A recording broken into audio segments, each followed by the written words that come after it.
All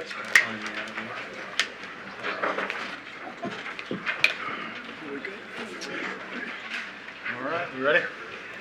All right, I'm going to call the June 11th, 2019 meeting of the Macon Commissioners to order. I would like to welcome all of you in attendance. I believe I guess I'm pushing my 8th year as a commissioner. This may be the longest agenda that I've seen. We actually hit 3 pages tonight, so we're going to have a very busy night. And I guess a lot of you are here tonight for the item that is right up front, which is our upcoming 2019-2020 budget public hearing. And again, we'll roll right into that quickly. We have our public sign-ups. I believe the sheriff's asked everyone if they'd like to speak. I'll offer another opportunity here in a few minutes to get that started. But with that being said, we'll move right into announcements. Any announcements? I just received an email while I was driving down here, and our county manager printed off for me from Commissioner Highlands Town Commissioner Eric Pearson. And the email says, ahead of your meeting this evening to set the budget and in regard to the proposed tax increase for Highlands Fire and Rescue, I wanted to update you all that the town of Highlands does not have a fully executed contract in hand at this time. I know this issue was brought up at the budget hearing a few days or last week, and I wanted to let you know that we are very close. The town of Highlands has been in discussions with the owner of the property and their representatives. An offer has been made and has been accepted. Documents have been reviewed by the town attorney, and with a few clerical corrections to those documents, the town of Highlands has voted to authorize the town manager to sign a purchase agreement for the property in question. Town staff has worked diligently on this matter, and we, the town of Highlands and Highlands Fire and Rescue, will be forwarding relevant documents to you in a timely manner. So it sounds like they don't have a contract signed, but they're really, really, really close. So that's all that I have under announcements. Anybody else? All right, we'll all rise. Let's observe a moment of silence, and I'm going to break the norm tonight, and I'm going to ask our county attorney. I'm tongue-tied tonight. Chester Jones to lead us in the Pledge of Allegiance.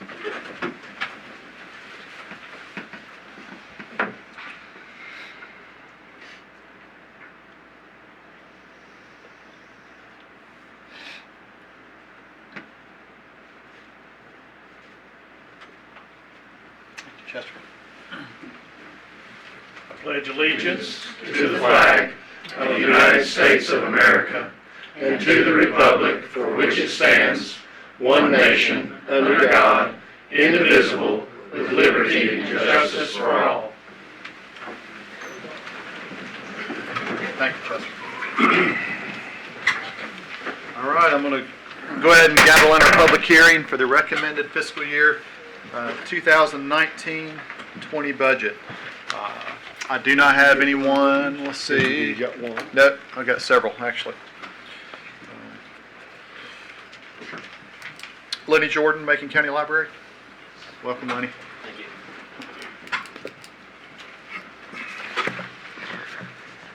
Good evening, and thanks, Chairman Tate, for allowing me to speak, and the rest of the commissioners for all that you do every day trying to make this county a better place. You appoint each of us to the library board to represent the people of Macon County. And I will tell you, I take that very seriously, as do, I believe, the rest of the board members, that we are there to represent the people and to do the best we can for you as commissioners to execute that library that the 3 libraries really in the county that we have. We sent each of you a letter back on, I want to say what day was it? It's in May 15th, I believe. And I've got this letter. You all may have it. I just want to leave that with you, and I'll let you pass those around. And in that, we basically just were asking you to consider a very modest increase for the library in your budget for 2019-2020. And previous to that, we had sent Town Manager Mr. Rowland a letter outlining kind of what we were asking for. And I've got a copy of that. I'll leave that with you all as well. There's one for everyone. And basically what we asked for was $40,000. It doesn't sound like a lot to me. $40,000 given our county budget is a fairly small increase for the library. Subsequently, we learned that in the budget recommended by the county manager, there was not going to be an increase in funding to the library. And I do want to thank Commissioner Gillespie for pointing out the article in the newspaper on Friday said that you all had denied our request. That's not true because the budget isn't finalized. I wanted to make that clear. In our meeting, we were moving forward based on our planning of no budget increase and what we would have to do without that budget. I just want to put that $40,000 in context. Basically, we were asking for a 35-cent an hour increase for our employees. 35 cents is less than 2% increase for the year. It also included an increase in our health care, which went up 6%. I don't know what y'all's went up as the county. Mine went up more than 6% this past year. So 6% I thought was very good, and that the library had done a good job in holding the line on that increase.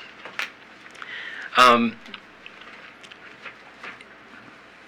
think sometimes we get confused on the support that the county gives to the library in terms of a per capita basis. And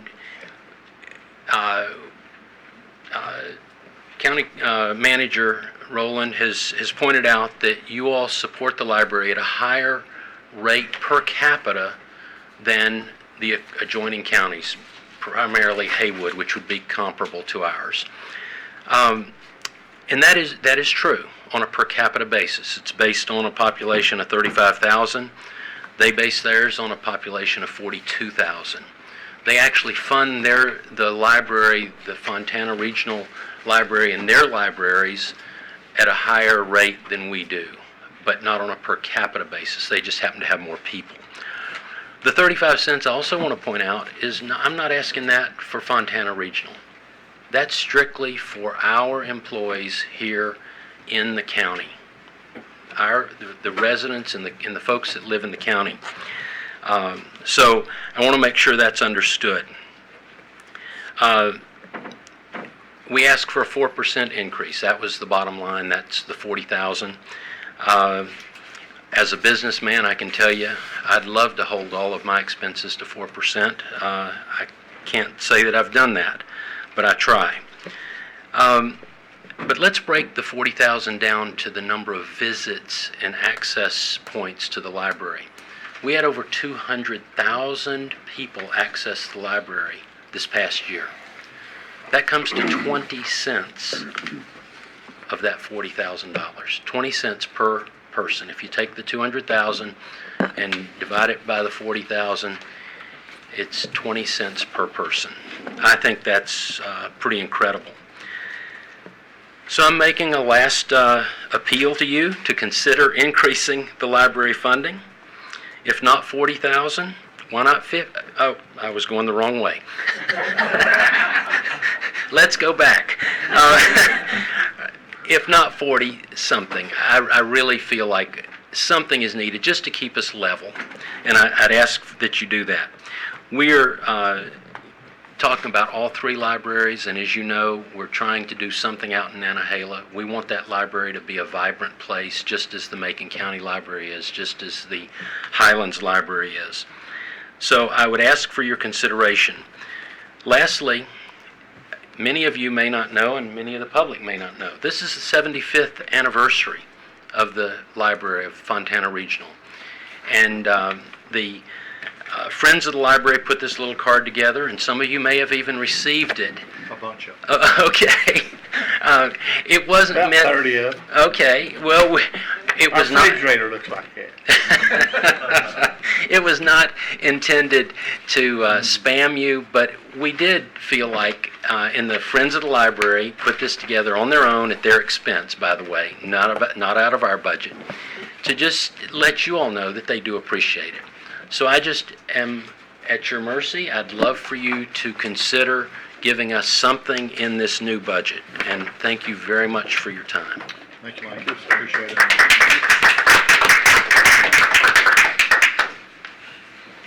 Norrell Kirkland. Mr. Chairman and Commissioners, you have to use the light when it's there. You pulled me out of the forest, so I apologize for my appearance. Boy, some things don't seem to change.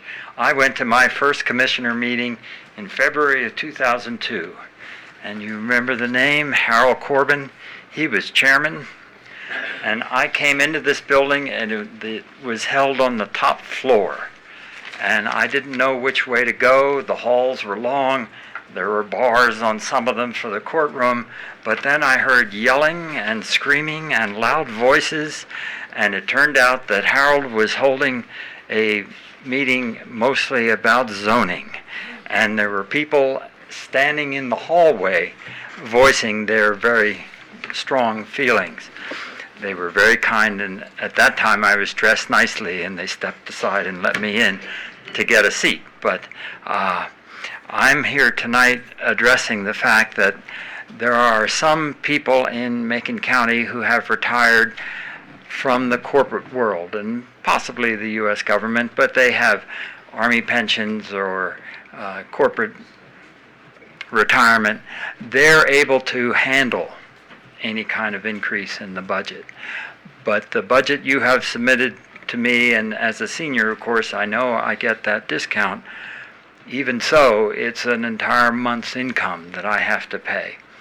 And I'm sure there's something like 2,000 or 3,000 of those of us in Macon County retired on just the Social Security.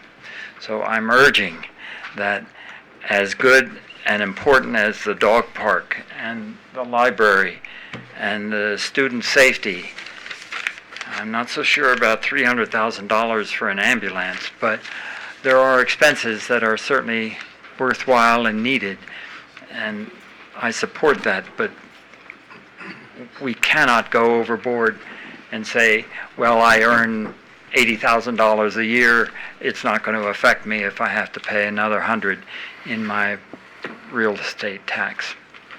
Please keep us senior citizens in mind. Thank you. Thank you, Noel. John DeVille. Mr. Decker, no disrespect. I haven't taught class in 2 weeks, so I need a globe. I use that globe. Mr. Shields looked at that globe before we started tonight with curiosity, as Mr. Coggins did, because it's got the USSR on it. It's got East and West Germany on it. My students in 1988 gave me that globe. And I don't use it for geography anymore, but I use it to make a point in class. And I ask the students, well, do you want to go into space? Well, yeah, I want to go into space. Well, the good news is that you're already on a spaceship.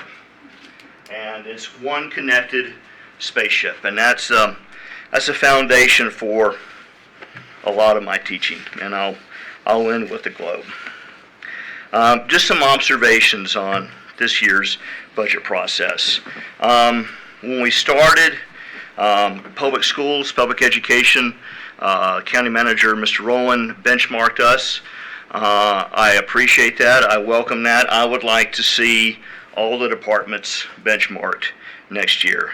So we've got an apples to apples across the board comparison, and I'd also like to see us maybe look at some counties that have top programs in the various departments and just take a look at those. And I'm sure that maybe that goes on during the year. We just don't because I don't come to every meeting, focus primarily on the budget, that I'm missing some of that. But I'd love to see that happen.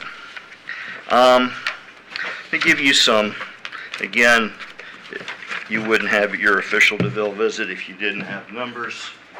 So I'll let you pass those away. I think I've got enough here for the press that I'll hand out in a second. So just some numbers here on public education. And what you see there in the first column is where we were in 2008, 2009, and then where we were this fiscal year that ends at the end of this month. And you can see there in red what the deficits are. I point that out so we have an understanding as a board, as a county, as a state, as to where we really are in public education. And then I would ask you that you flip that over and look at the bar graph on the back that's in blue. And what you'll notice on the bar graph is that we're still 7% behind in nominal dollars compared to where we were in 2008. I've noted on the bottom there that we have gone from 37th to 29th in teacher pay, but a lot of that has come from local supplements, from the counties kicking in across the state.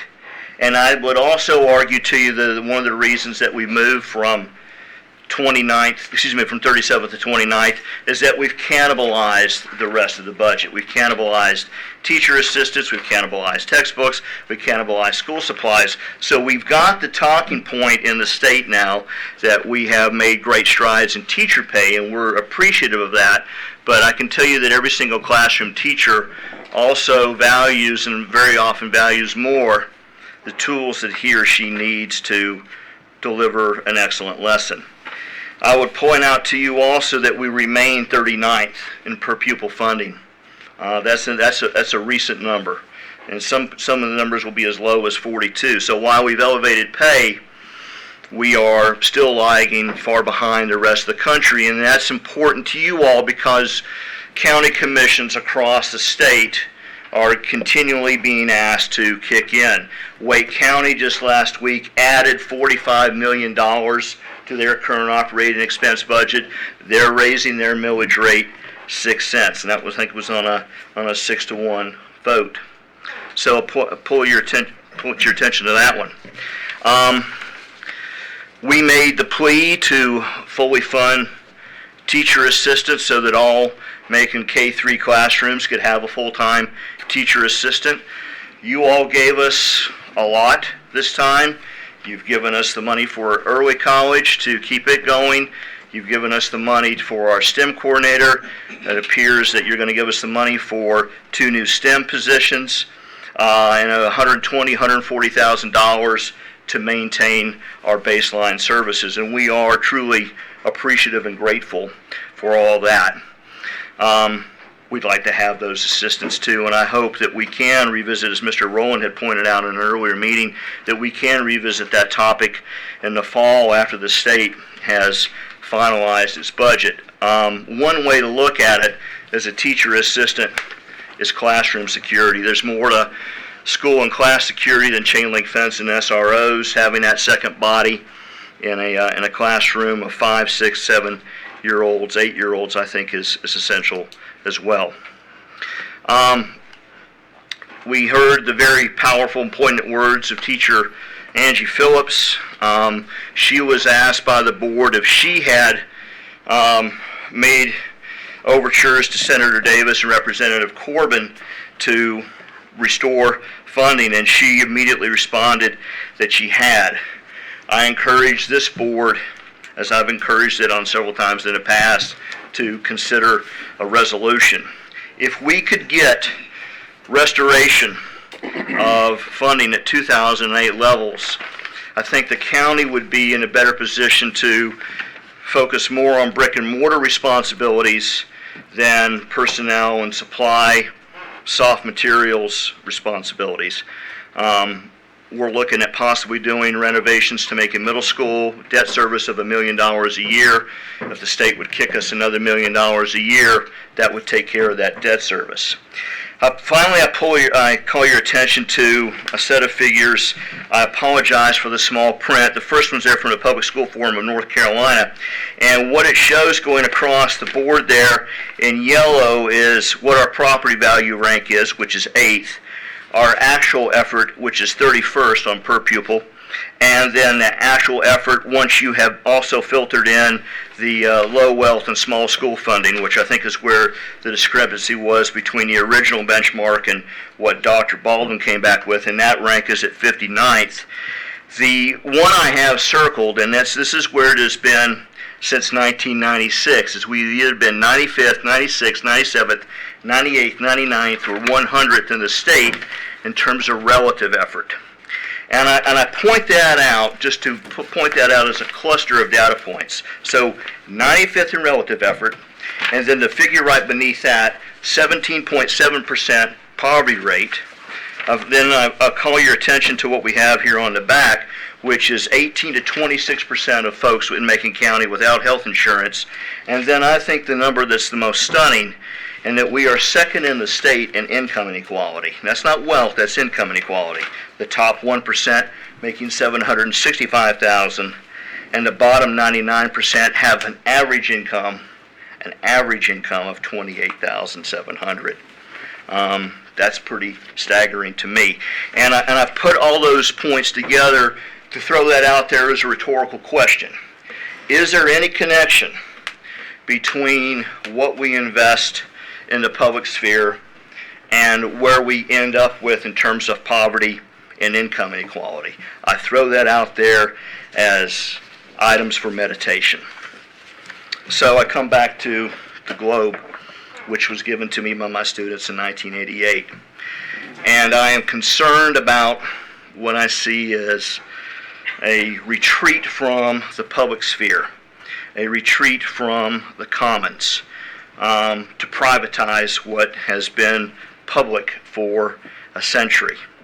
I cannot indict this board as being part of that conspiracy. You all sit here in public service, and I think you all have provided tremendous services at every facet of what can be provided for.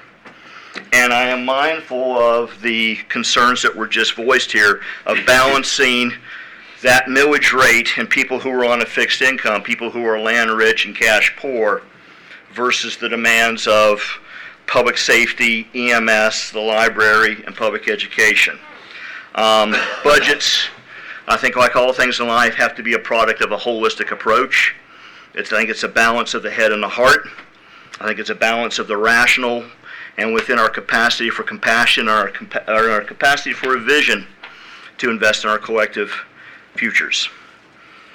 I thank you for all the hard questions I have heard you all ask during these budget hearings. I thank you for all the thought and time that you've put into it. It's not easy.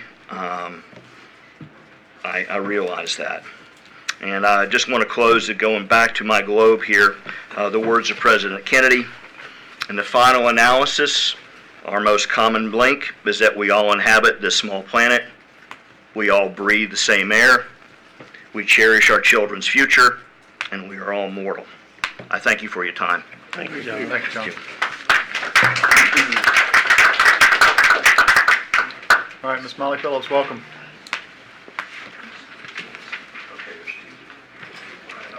Well, I don't know if I followed John DeVille or President Kennedy, but either way, I'm sure my talk won't be nearly as eloquent, but thank you, Chairman Tate and the rest of the commissioners for having me here tonight. My name is Molly Phillips, and I'm just a mom, a parent here, and have been part of the school talks and listened to you guys talk about the budgets, and especially with education.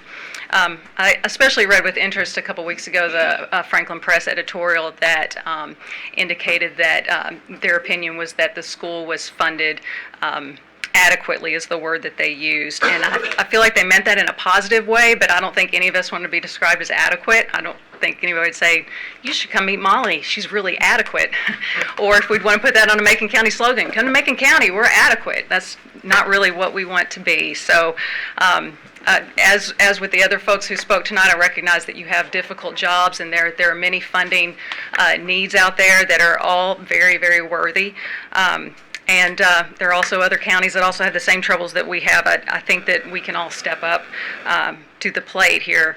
Study after study shows the correlation between an investment in public education and a reduction in crime, lower teen pregnancy rates, a rise in healthy lifestyles, economic stability, all the things that you guys talk about on a monthly basis and the issues that you face all the time. When schools have the money to pay good wages, they fund new technologies and install collaborative, innovative spaces, students feel valued and they benefit from that, and that trickles down into the community, and the community then benefits. I truly believe that. So I'm standing here tonight representing many other parents who could not be here. As you know, parents with young kids, it's hard to be at all places at all times, but I wanted to say that I represent a bunch of parents who do support this tax increase that you have talked about to help fund education in Macon County. There's a big group of us who stand behind you who care very much about the investment in education. Saying that, we also believe that there's so much more that we can do for our kids. And yes, it costs money to implement many of those ideas, but I believe, and I believe that those parents that aren't here tonight would also believe that we would see a return on that investment. Maybe not this year, but in 5, 10, 15 years from now. I also want to encourage our school board publicly and our superintendent and our county leaders to work together to create an educational vision for Macon County into 2020 and beyond that will move us into a place where young families say, when I move to Western North Carolina, I want to live in Macon County because I want to put my kids in public education and public schools here in Macon County because these are the best in Western North Carolina. And I believe that we can do that if we work together for a vision for that. I think it'd be much more than saying that we're just adequate. So, thank you very much. Thank you, Molly. Thank you. And that was beyond adequate. Good job. All right. Is there anyone else who would like to address the board, the county, regarding the recommended fiscal year 2019-20 budget? Going once. Come on up. Welcome. Nancy Scott. Thank you all. Your name for the record, please. Nancy Scott.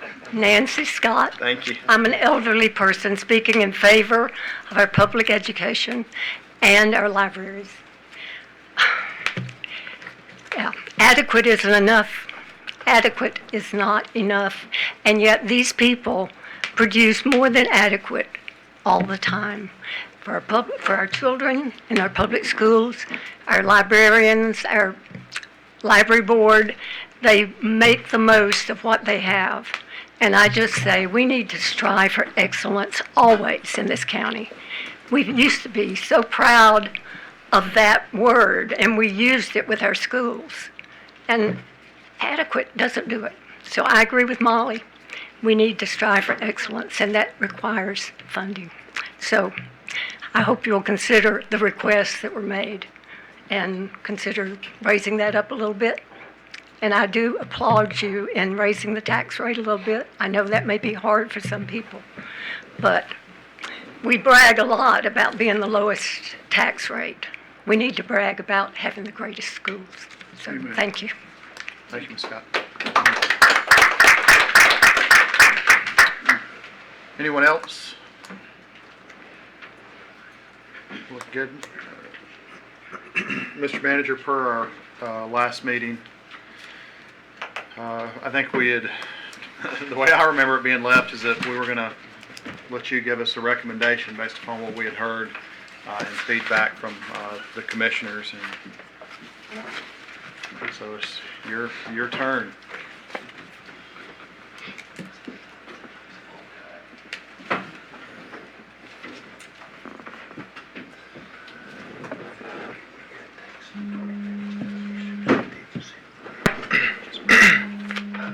Thank you, Mr. Chairman and Board.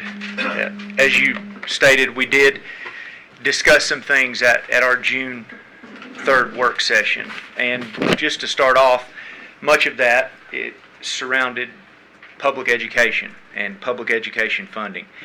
And each year during the budget process, it seems like there's a lot of uncertainty that accompanies this budget process with respect to public education funding. We're in a situation where a state budget that the school system is relying on is not going to be adopted until well after the local budget here is passed and adopted. So that creates some disconnect there, if you will. Another thing, as Mr. DeVille had mentioned, in the benchmarking with the numbers. You know, the numbers I used in the recommended budget, they weren't numbers that I pulled off of Wikipedia. Those were numbers that were produced by the state superintendent's office for education systems across the state of North Carolina, and what I felt was a reliable and credible data source. But there are other numbers out there from reliable and credible data sources that will say something different. And so that just plays into the amount of uncertainty that surrounds what we're talking about when we discuss public education each budget year. One thing that is certain, however, in this process is this board that sits here tonight, the level of commitment that you have shown to public education over the past budget cycles. And when you look at that alone, you can take all the numbers from the state out of it and look at what we have done with our local budget, and that speaks for itself in terms of the commitment and the enhanced level of commitment that we have shown to public education. It is the most of any board that I have been involved with as I have been a manager, and I would venture to say you could go back many years in boards of commissioners and see the increases to public education funding in the time span that we have provided them to education here. And when you talk about that, there is not a better investment that we could be making as a county, as a board of commissioners, than in our public education system and in those students. So to recap what we talked about on June 3rd, it was recommended that $310,000 in annual capital outlay appropriation be reappropriated to the school system's operating budget. That would have resulted in a decline from $1,150,000 to $850,000 in the school system's annual capital outlay budget. Now, with that additional $310,000, what were we going to do? First was the STEM coordinator at $75,000. That was a commitment that we had entered into prior through the Golden Leaf grant. That grant has since ran out, and we have saw great success with that STEM program and the STEM coordinator's efforts in our system, and recommended that be continued to be funded moving forward. Second was funding to Macon Early College in the amount of $75,000, which we saw go away as a result of an increase in our tier designation. $60,000 to continue the 2% supplement for teacher and teacher assistants. Again, something that we have committed to previously and wish to continue doing going forward as the school system attempts to use that and everything they can to recruit and retain the best in our public education system. And last was the increase in the cost of doing business of $100,000, which therein is unavoidable. So all of these are essentially increases. This $310,000 that was going to be reappropriated are operating expenses that lie out of our control. We had talked in the budget in general, and Commissioner Tate had alluded to, many of these things, it don't come right out and say it, but what it essentially equates to is an unfunded mandate, something that you got to keep providing, but you're not getting the funding or the funding at the levels you were previously to be able to continue providing it. So you have to make up the difference somewhere. Also at the June 3rd budget work session, we were made aware that new and unexpected capital cost had arisen, which the school system would be faced with in the coming fiscal year. This included the replacement of a chiller at Cartuca J Elementary School in the amount of $125,000 and a roof replacement at the high school, which was estimated to cost around $96,000. These came up, and unfortunately, they're substantial expenditures, but they're expenditures that the school system has indicated can no longer be avoided. Action must be taken on them now. We also discussed at the work session the importance of expanding the STEM program. What we heard there was they were requesting 2 additional teachers because right now this STEM program that has been proven so effective to education is having to be offered primarily after school. And there's a demand there. There's students there that desire to participate in this program but may not have the opportunity to participate because of the lack of availability. So what we have there is these 2 teachers will open that door and allow more students to enter into the science, technology, engineering, and math program, which is, again, becoming important not only to their future education, but to their future careers as well. So, that was spoken about at our work session and indicated from the school system to be a high priority for them in the coming fiscal year. So in light of this, as Commissioner Tate had alluded to, we went back to the drawing board and would like to present you with an option that is different from what was recommended on June 3rd, that will continue to embody the high level of commitment that we have placed on public education. And it will do that through a funding increase that essentially allows the public education system to take care of these unexpected needs that have arisen.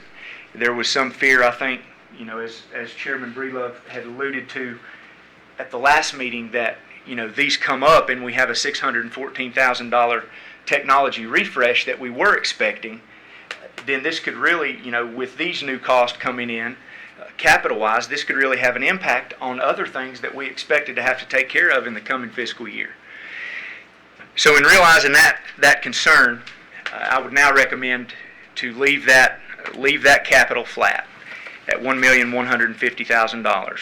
That would, again, allow them to address the unexpected while continuing to fix and maintain what is expected moving forward. The STEM positions, as we discussed on June 3rd, those $310,000, which I previously mentioned in cost, are those costs that essentially are unavoidable. Essentially that the school system is going to incur in the coming fiscal year, and they're going to need funds to address those. So assuming that $310,000 remains in there, I would recommend adding the additional $105,000 for the 2 STEM positions to continue, again, to open the doors to that program, to enable more students to access that program, which has been proven effective. So what we're looking at now would be a $415,000 increase to the school system's operating budget. And the revenue to support this increase in expenditures, I would recommend a slight adjustment in the ad valorem property tax rate of right at half a penny, 0.0053. That would take the ad valorem property tax rate to from what was originally recommended at 36.94 cents per $100 of assessed value to 37.47 cents per $100 of assessed value. And this slight increase would yield an estimated $419,477 in recurring revenue. Now, although this increase over the original recommendation, although this is an increase over the original recommendation, I think we have to put it in perspective. And when we look at the tax rate, have to look at where this tax rate leaves Macon County with respect to the region and with respect to the state. And we will remain well below what we're seeing at a regional average in terms of tax rate for the 7-county mountain region, which sits currently at 0.461, and the state of North Carolina as well, which currently sits at 0.673. So again, at this recommended .3747 or 37.47 cents per $100 of assessed value, Macon County will still be able to offer the public education system this increased opportunities while maintaining this very competitive tax rate for our service delivery. So in doing that, when you put the $415,000 in the school system's operations, you have $4,477 left over. That will be moved into the contingency fund in the general fund budget. But the overall contingency fund will increase by $4,787. And that is because we had $310 is the difference between what we originally had recommended at the Public Safety Training Center for paving, which, as you'll recall and we'll discuss later tonight, we're going to be able to take care of that in this fiscal year. So that funding, $22,748 of it was required for the North Carolina Forest Service truck. So when you subtract those two, that's where that additional 310 comes in, and that comprises the $4,787 increase in the contingency fund. With this recommendation, again, one thing that remains certain throughout the uncertainty in the budget processes that we're talking about is this board's commitment to education funding. And as I stated in the first of this, the benchmark that I used in the recommended budget, I still, I think that those are the best numbers that were available. The county departments, we do benchmark the county departments with similar counties, just like we do the library.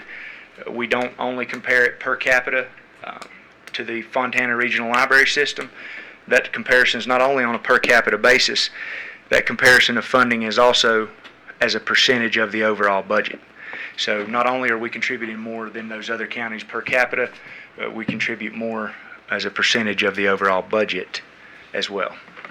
Mr. Manager, just a point of clarification for myself, and I'm sure this board as well. We have two on top of your recommended budget tonight. We also have two proposed tax increases for Scaly Fire Department and Highlands Fire Department. Are they included in this public hearing, or are we handling them separately? Or? Those in the budget that is currently drafted, in the absence of hearing nothing to the contrary, they have been included. Perfect, thank you. Any questions for the manager? Do we have a motion to approve? Mr. Chairman, I make a motion that we accept the Mr. Rowland's recommendation for the budget, 1920 budget. Okay. I'll So we have a motion by Commissioner Shields, a second by Commissioner Bill. I'll open the floor for discussion. Can I make just one comment? Would you mind stating our new general fund total? Do you have that? Yes, and I have a sheet that I can pass to each of you that I And should. also our new fire district total, just because, of course, the budget book doesn't include that, so just for the record.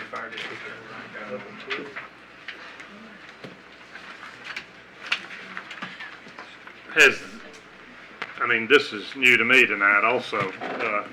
Has the public, is there a need to advertise this proposed tax increase? The people who addressed the budget, apparently, I would think they were addressing what the proposed budget that had been published were addressing. I think that the budget that is the recommended changes that we have just presented now in the public hearing can be considered and adopted tonight. There is nothing that would prohibit that from happening. We charge you, and I thank you and Laura and the other team that works on this budget. We give you goals to shoot for. Every year we do the same thing. And it was revenue neutral, and you all did an excellent job. And I think you were recommending a less than a 2 mil tax increase to remain revenue neutral. Reluctantly, I could support that, but with a $25 million fund balance, sitting there, which is, and it grew, what did it grow last year, $1 million? Fund balance, we added $1 million, $1.5 million to it last year. This year, there may be a deficit, but I think it went down. Went down. It's projected to go down in this fiscal year. It Our did go last, down last year. our last audit will show an increase. This fiscal year, our projections are showing a decrease. and a lot of that's based on our conservative estimates of sales tax, right? Yes, it's revenues in excess of Revenues in expenditures. excess of what we projected. And, you know, with a fund balance that healthy, and everybody says, we need a healthy fund balance. Well, healthy is a subjective term. I don't know what is healthy.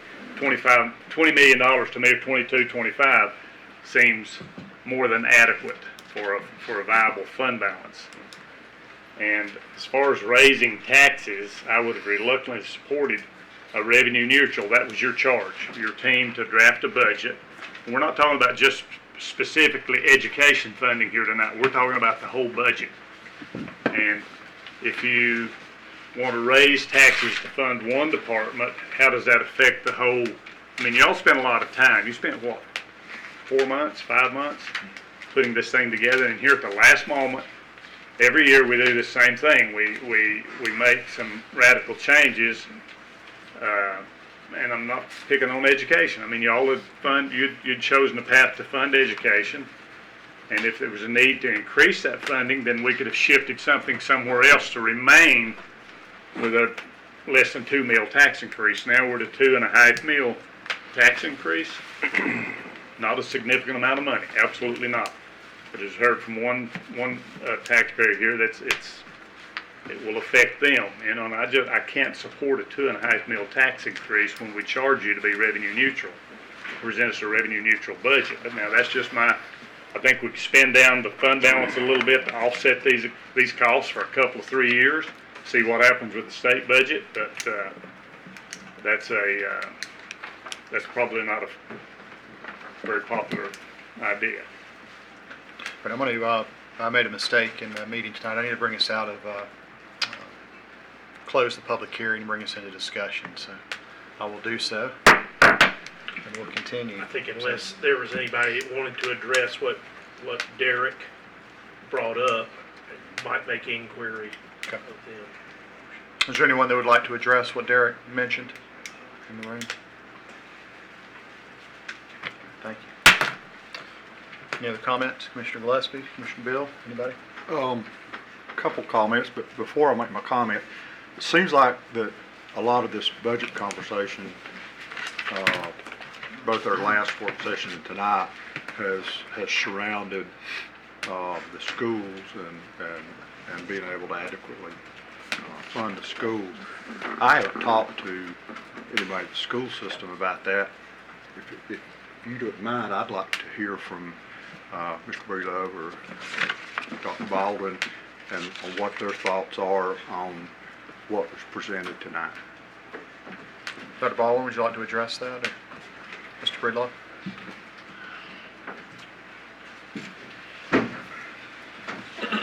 First of all, I'd just like to say that we're grateful, as always, for the support of the commissioners and for County Manager Rowland's attention and support of education.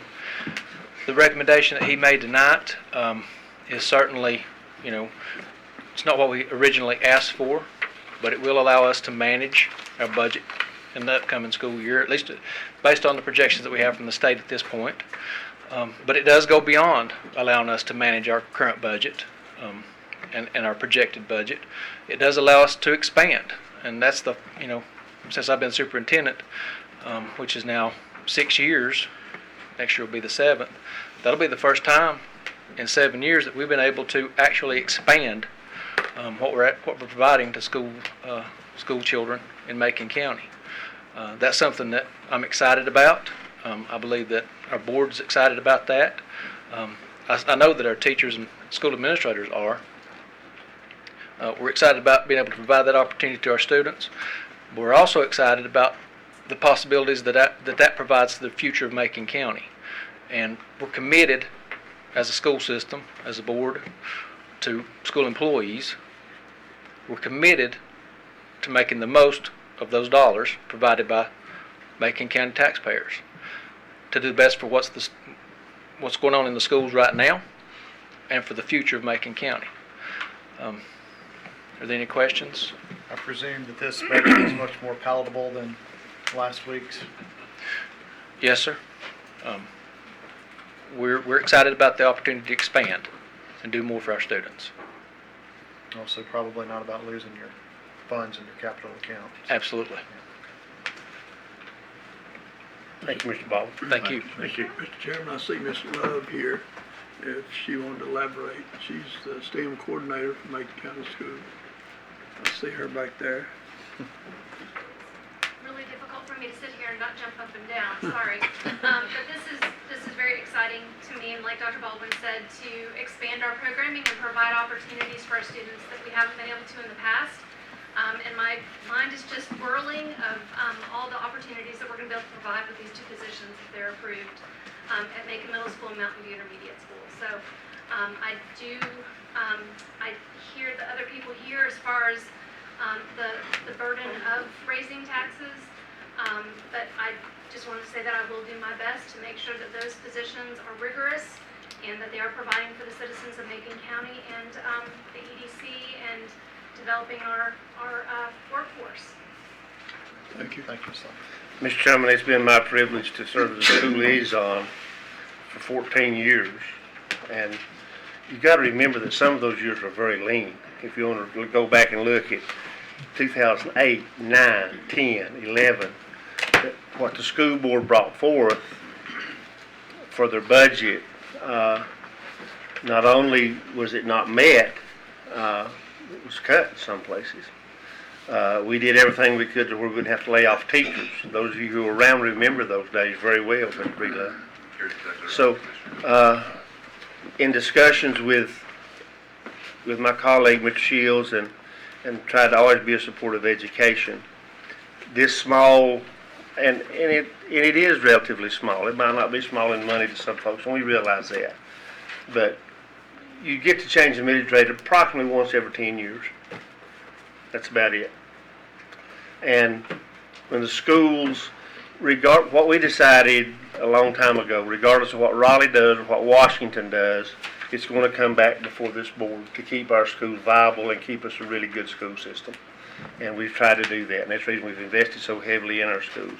And we're going to fix and continue to do so. So I support this wholeheartedly for the school system.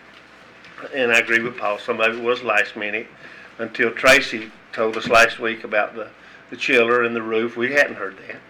You know, we had not heard that. I don't think he knew that till then.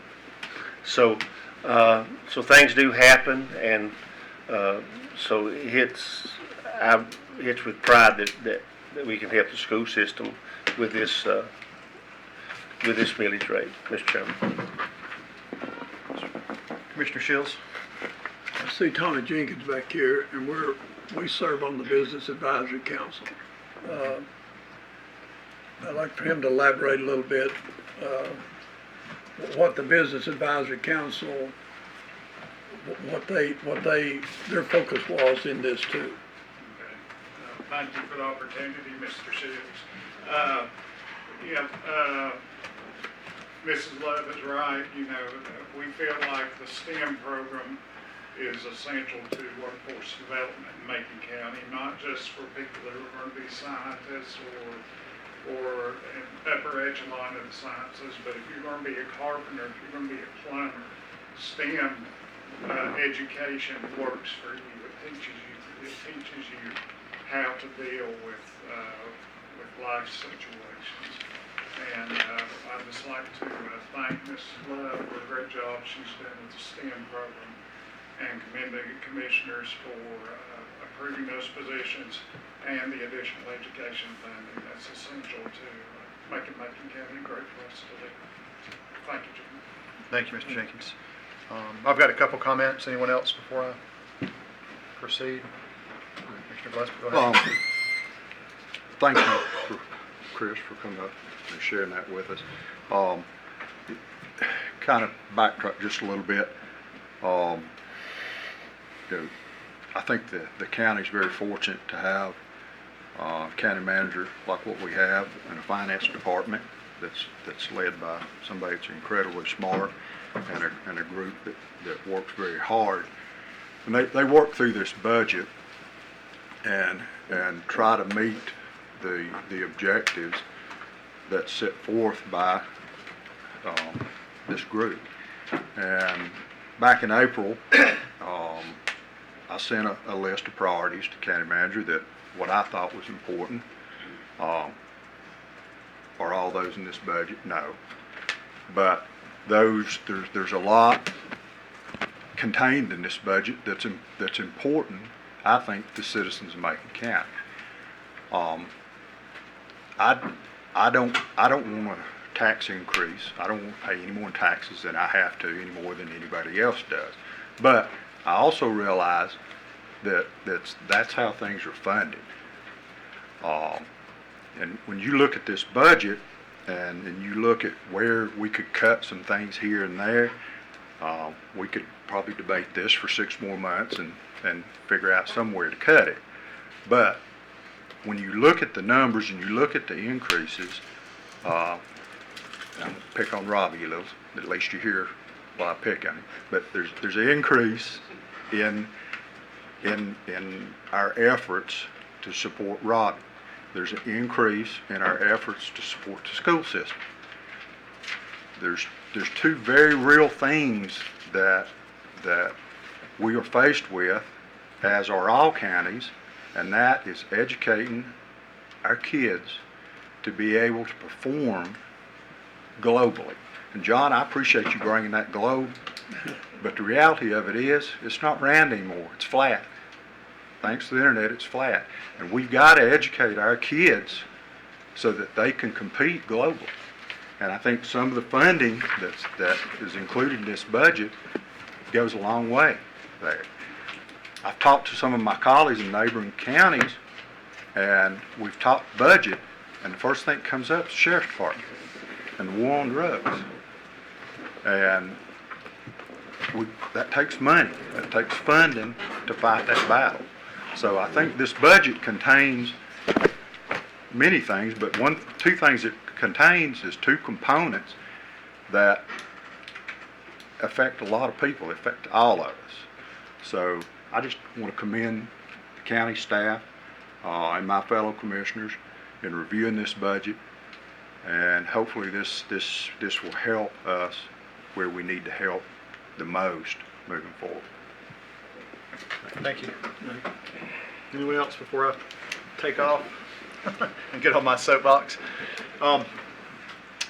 In my time as a commissioner, as I mentioned, I think I'm in my 8th year now.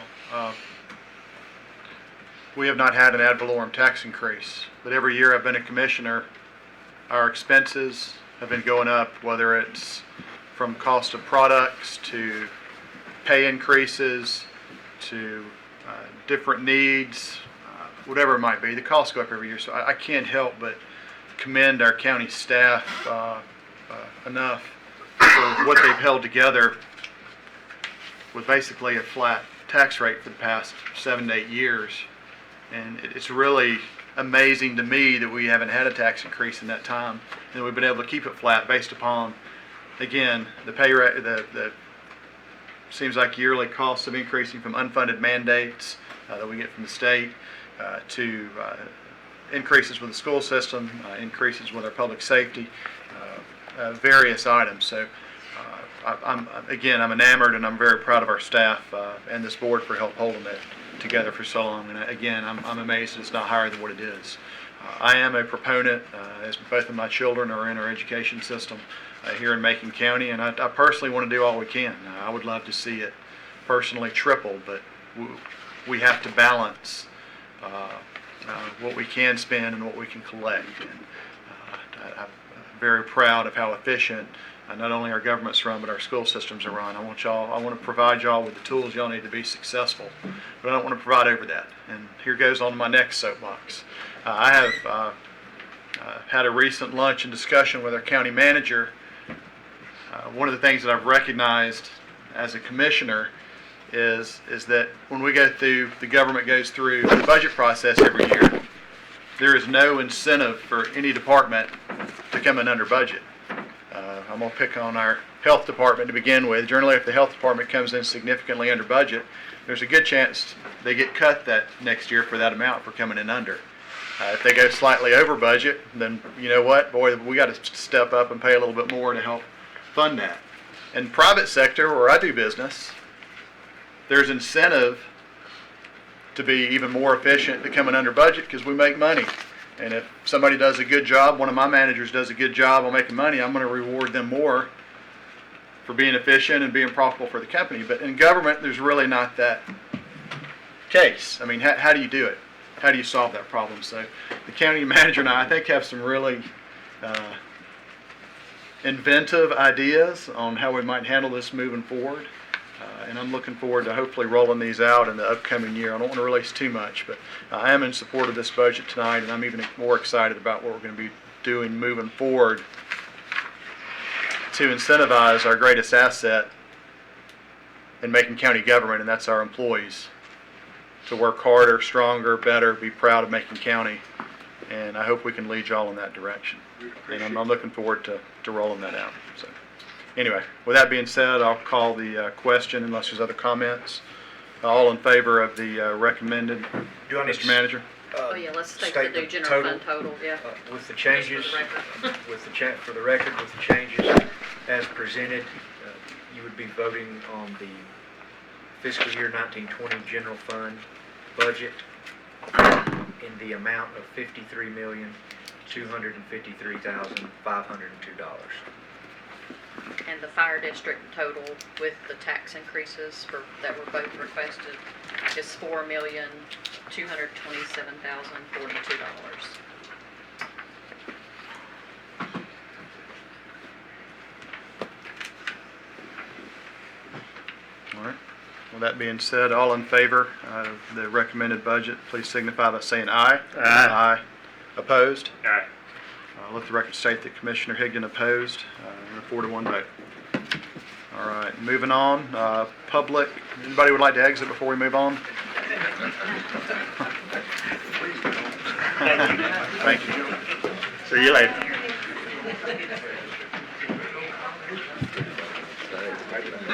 Did you get everything you needed today? You see your email? Yes, I'm sorry, I thought it said that. Yes. Hey, you finally get it.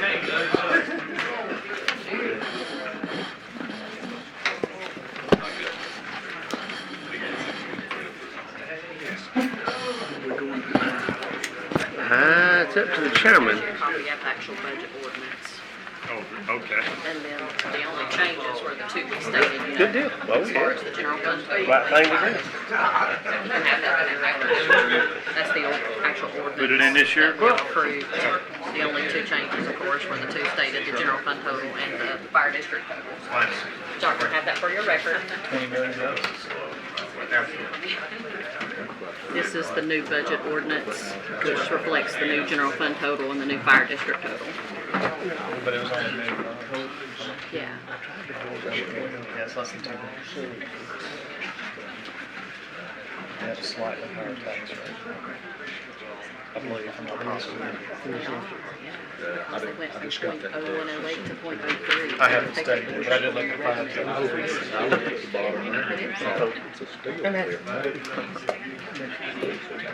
How'd you take that? How'd you take that?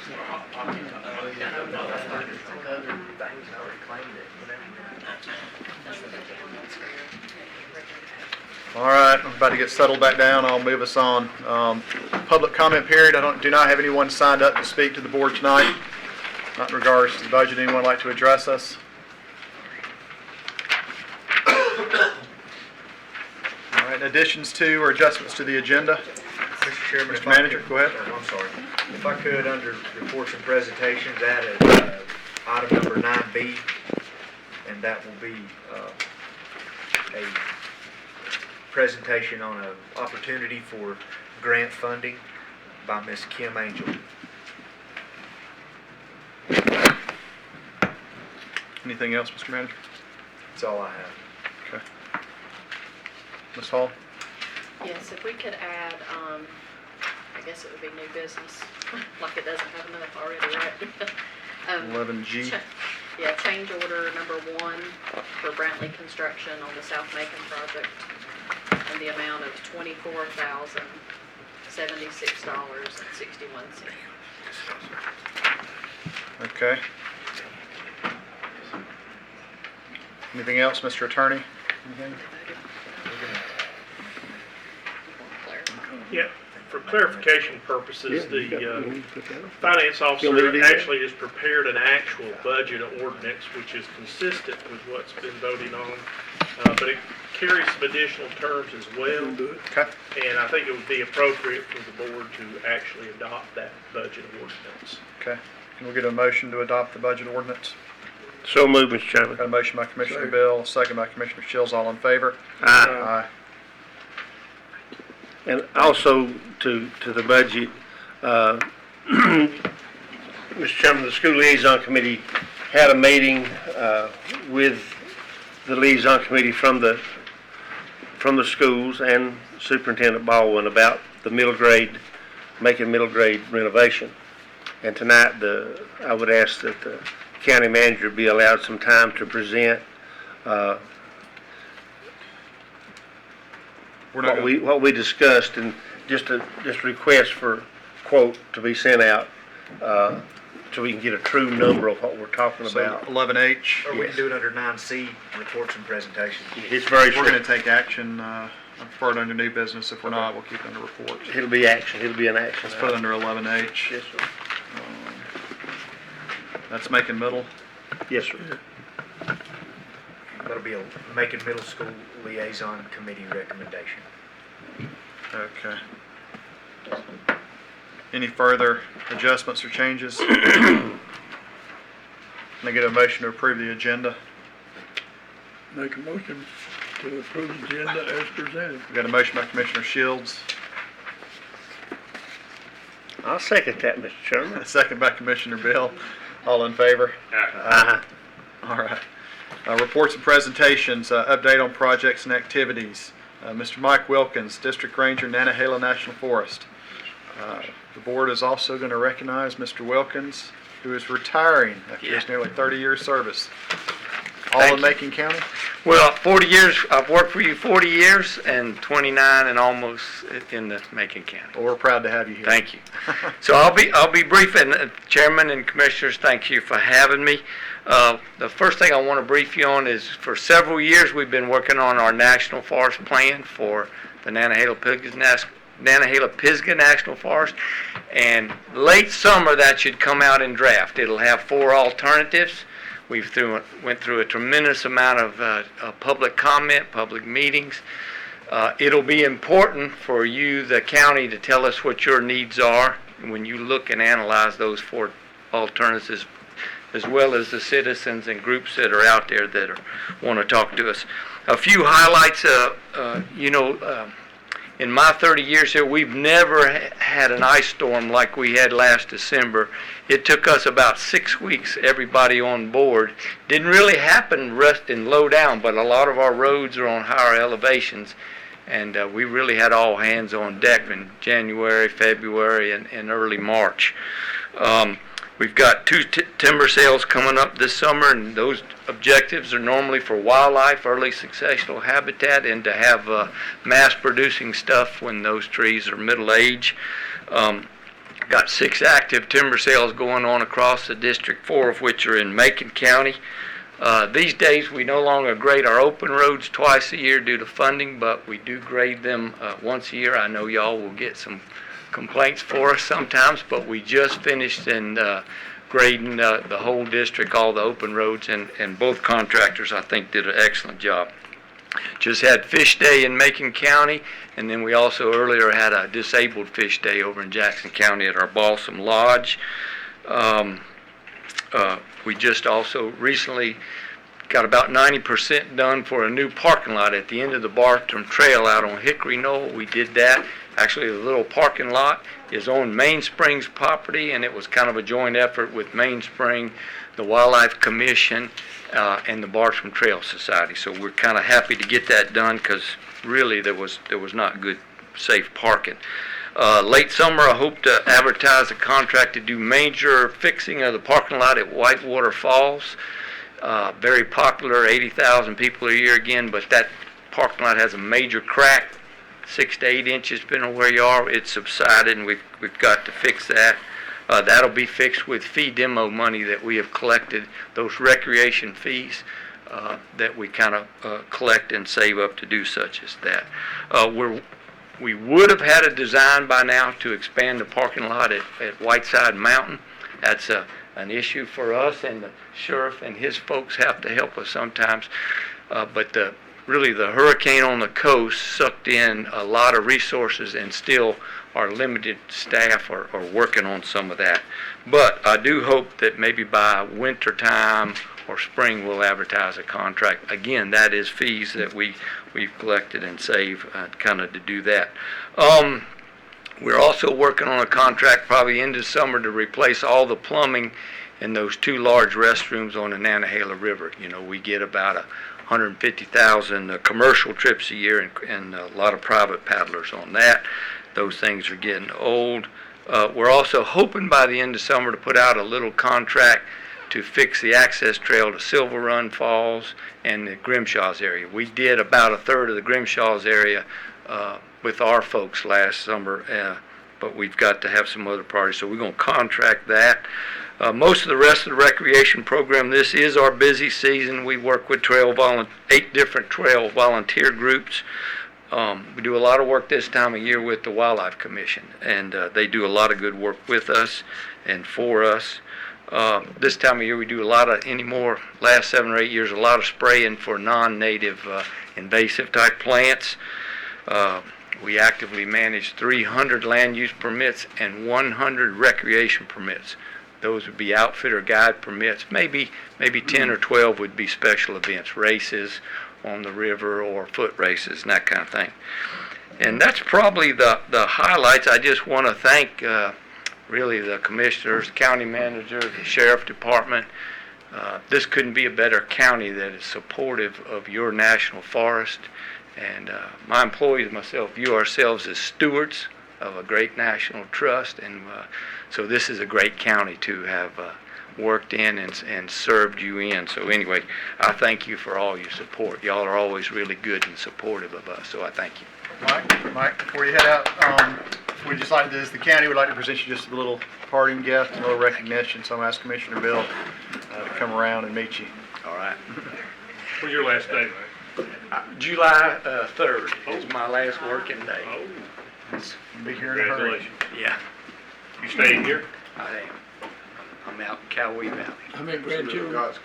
I had grandchild number 8, 9, and 10 this spring. Wow. It's, I was privileged to know Mike Wilkins the first day he came. We attended church together for many, many years, and we've been friends for the 29 years that Mike has been here. And he's a true, dedicated servant to the people of Macon County. To my knowledge, of course, Mike's not one we've had, but he always kept us informed. He kept this board informed. He'd come to you individually. If there was a problem coming up, he'd give you a heads up. So, Mike, it's with great pleasure. This says from the Macon County Board of County Commissioners, but it's for all Maconians. And we appreciate the years of service that you've dedicated to this county, and I know that for a fact. So this is a small set of handcrafted ink pens. All right. And this is just a small token. This is the flag of Macon County. We do have a flag. And there again, it says Macon County Commissioners, Mike. But this is from all Maconians for your years of dedicated service. Thank you. And without you being here, and what people don't know about Mike Wilkins, he's called all over the United States to lead firefights, literally. So we've been very fortunate to have Mike. During the drought season, we had all the fires. All the people were coming in here, getting that organized. Well, you know who done that? Mike Wilkins. We know that for a fact. So we're losing a lot in Mike Wilkins to this county. But we appreciate you, Mike, and appreciate your friendship more than anything. Same here, Ron. Thank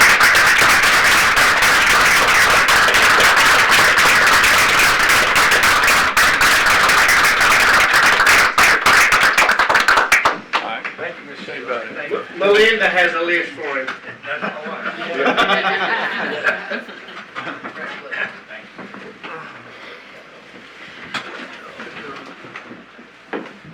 All right, item 9B, grant funding. Ms. Kim Angel, welcome, Cal. Motion to approve, Mr. Chairman. Okay, thanks. Go ahead. First of all, I want to apologize for coming at the 11:30 time instead of the 11th hour. I feel more like it's 11:30 here. But this opportunity, I just found out about it last week. As you know, as part of the capital improvement plan with the county, one of the things that we have been working toward is trying to expand the transit facility. Part of the reason being is we ended up taking our conference room and we had to make office space out of it. We've grown a lot more in the last 20 years than we thought we were going to grow, which has not been a bad problem. We have now, and I'm not sure that everybody's even aware of this, but we are now a transfer station where we coordinate with Clay County on a daily basis. So we bring our people in, Clay County comes by and picks our passengers up and takes everybody to Asheville, and we coordinate with them. So we end up trying to keep a vehicle in Macon County, because if there's one out of the county, then obviously we can't be using that. So we're kind of helping our resource there. So there are mornings when I've walked in and there are three people in wheelchairs sitting in my office. Their personal care attendants, if they have one, and any other passengers that are going. So I have walked in my office, and I don't know how many of you have actually walked into my lobby, but it's about a 10 by 10, 10 by 12. Well built. It is very well built. Construction's great. Yeah.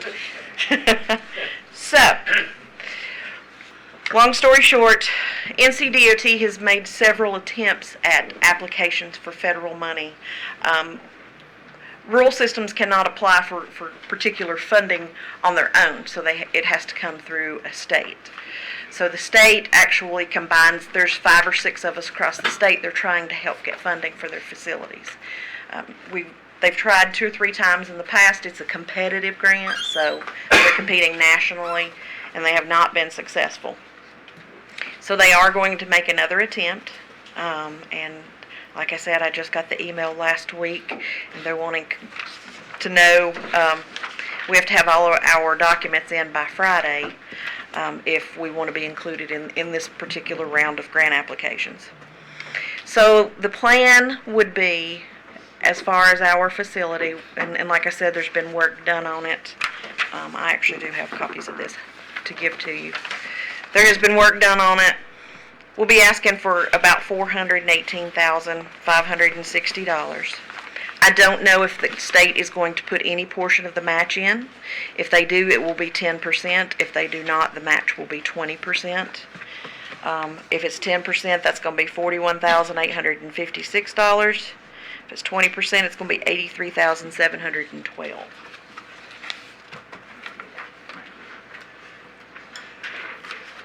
If you'll recall, in fiscal year 18-19, this project was included in the CIP, the capital improvement plan recommendation for that year, because it assumed that the grant funding would be received. Now, when the state didn't receive the grant funding, the federal grant funding, that project was pulled from the CIP, because the reason that it was put on there in the first place is because, like Kim said, you're either able to do it for 10 or 20 cents on the dollar. So when the space needs analysis was done earlier this year, basically once they came and assessed the facility, they are saying at this point in time we should be operating out of about 2,700 square feet. We're operating out of 1,500 square feet. So that this addition would get us to about that point. It's about a 12 to 1,500 square foot addition. I don't need money at this point, but what I do need is to be able to let them know that should they receive the grant and we can get the grant through DOT, that the county would be willing to support with the local match. What percent? And again, I don't know that percent at this point, whether it's 10 or 20. So, I mean, my request would be up to that 20%. You know, obviously, we hope that the state would put some in, but since they're competitive grants and they're not part of their annual budget, just like ours, I almost would be willing to bet it's going to be a 20% match. So, like I said, that would equal the $83,712 would be our local match. And so what I would like to be able to do is include a letter of support from Derek, just saying that, you know, that this had been brought before the board and the board is willing to support with a 20% match on this grant. Maybe I missed, you said it, I missed it, but when was the date? When would that be needed from us, potentially? I think they are submitting it mid-July, because I have to have my stuff in this week, literally. I believe the last I saw, the deadline is July. It'll be probably September, October before they're announced. Then you're talking about another, however long it takes the feds to roll it out to the state. So we're talking, I would not expect us to need it before March of next year, and it may even be next fiscal year. Mr. Manager, your recommendation, I mean, to me, it seems like getting Yeah. some major improvements for The, 20% and on the dollar. That's just it. That's just it. I think it's, you know, it's a needed capital improvement that we could be able to get for 10 to 20 cents on the dollar. So I think it makes sense that if we're going to get that $480-something thousand upgrade for $80,000 or $40,000, that's a win. And you know, and obviously, if it doesn't come through, the only thing we've submitted is a support letter and some documentation. It's not. And we had to do the same thing in Yes. in 1819. Yeah, So we've already done it once. It just the funding wasn't received. Now, Lori, explain the timing of this. If we should approve that 83,000, if my recollection is correct, this is if we just spent it.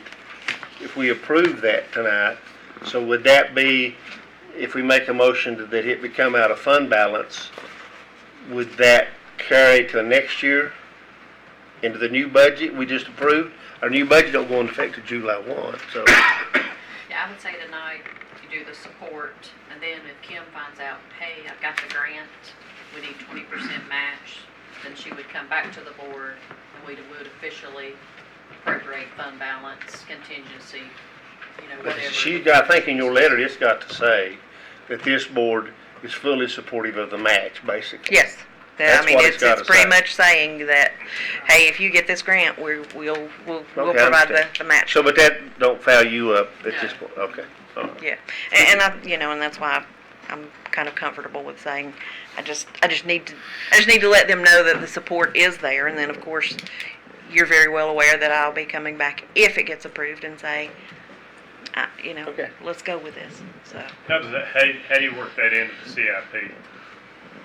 Well, that was just put for what we did originally, because how the CIP works is, or up until now, until we get the space needs analysis back, which is going to help us prioritize everything, 18-19 was the first year we had the CIP.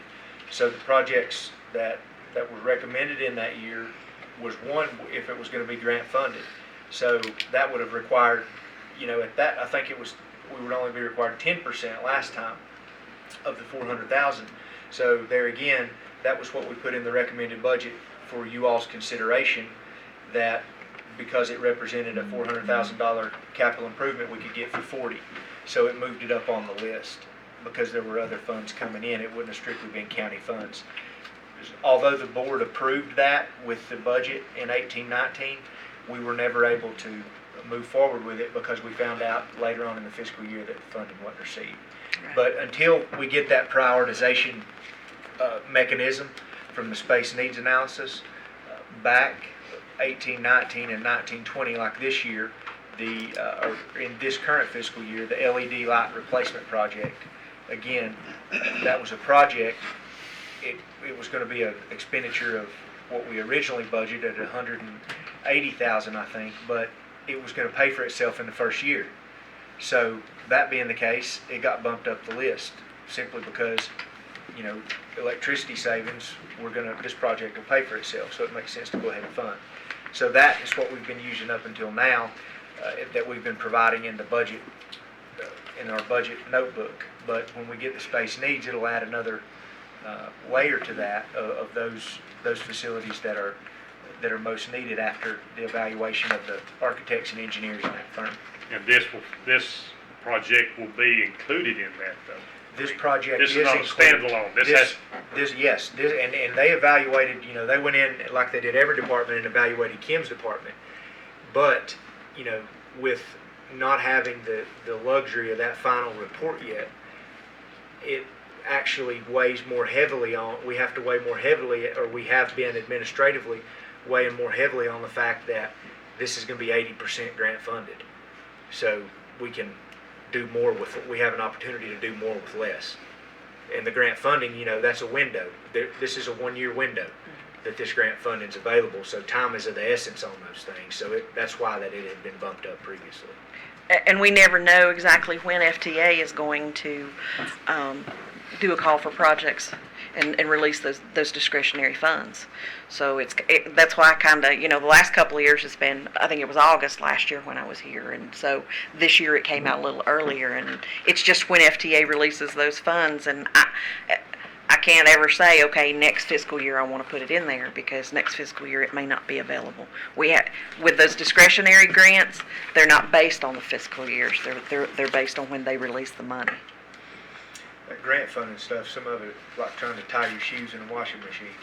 Oh, yeah. Trying to write a request for quotes or proposals and add the federal requirements in there? Yeah. Yeah, and just my question was, this fits into the capital improvement plan as a recommended?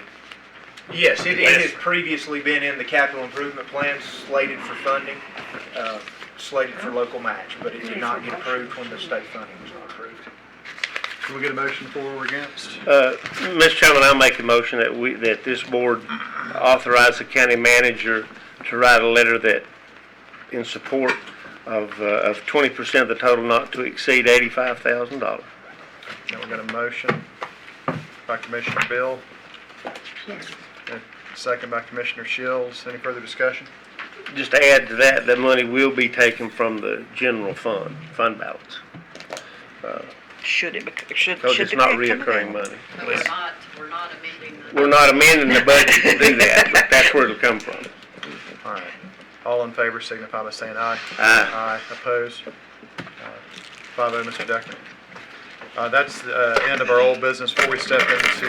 Yes, I'll make that motion. Oh, sorry, let's go through old business Thank you, Jim. first, and then let's take a 5-minute recess before we head into new. Old business, item A, interlocal agreement with Southwestern Community College Board of Trustees regarding paving project at the Jerry Sutton Public Safety Training Center. Mr. Attorney.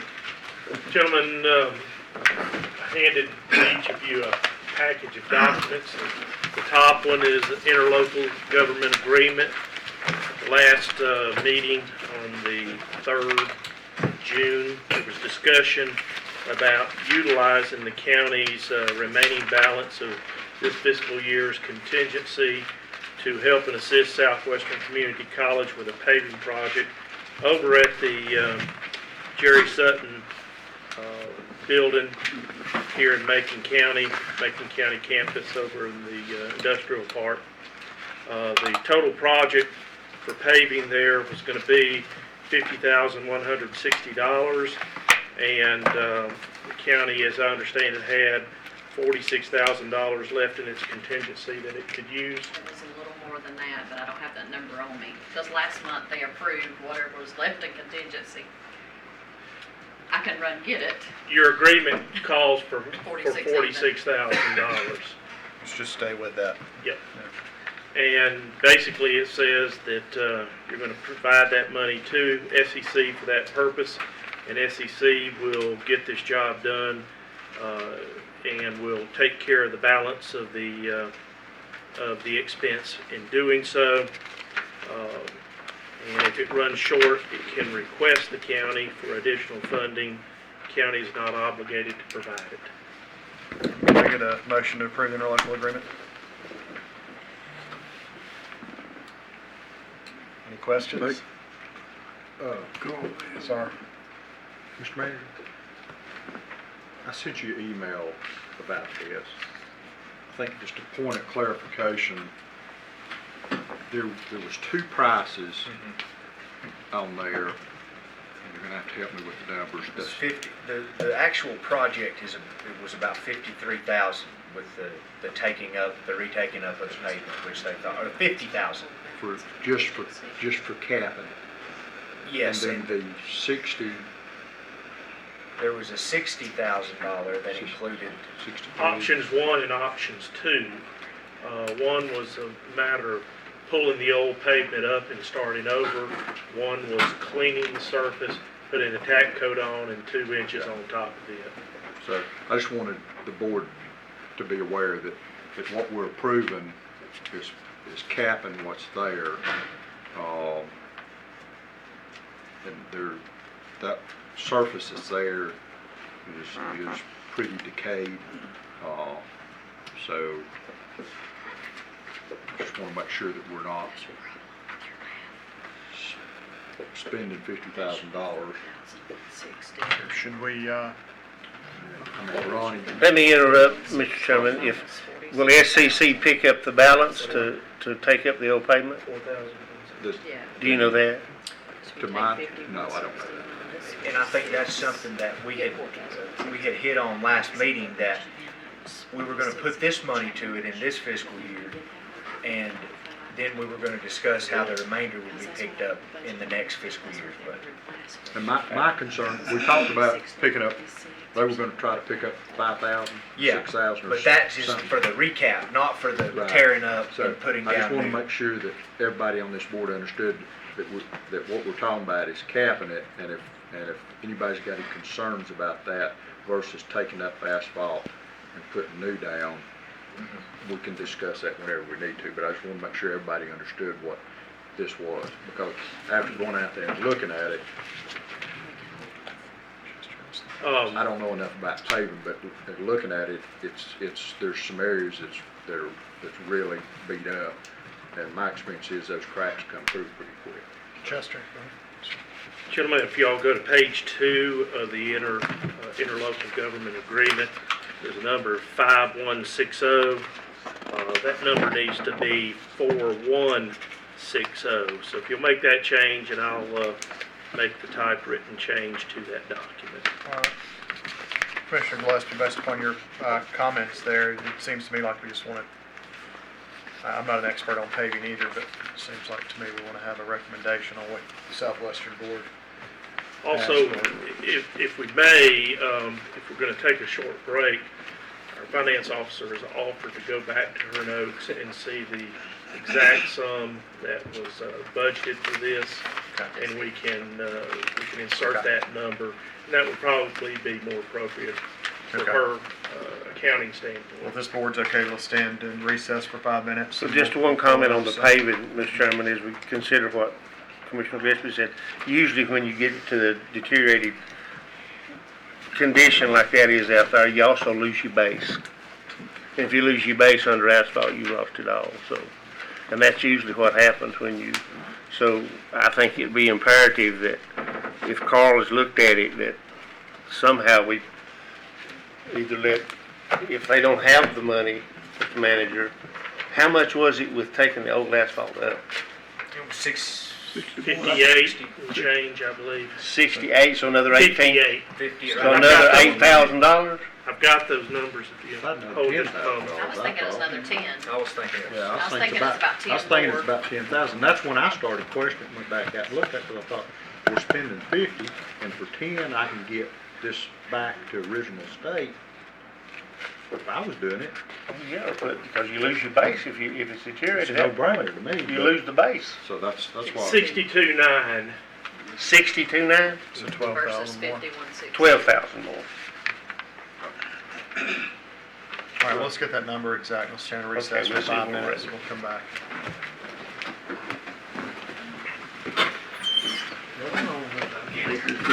See how much we got. It's all right.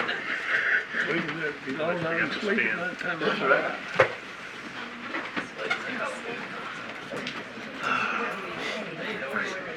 Yeah. Go have your picture. I said, go have your picture. Nobody do that. If there's any left, they're trying to see if they're good. I still haven't tried that ice cream place. I gotta try it. Oh, yeah, you The do. big one you were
Macon County, was it Macon County or the town? Okay. All right. See you later. And I'll call our meeting back to order. So we got some new numbers. Yeah, just bring you up to date, with reference to the interlocal government agreement, page 1, number 46,000 should be changed to 46,365. That's the amount of contingency which actually exists. And with that change, the number that I gave you on page 2 will change to 3795.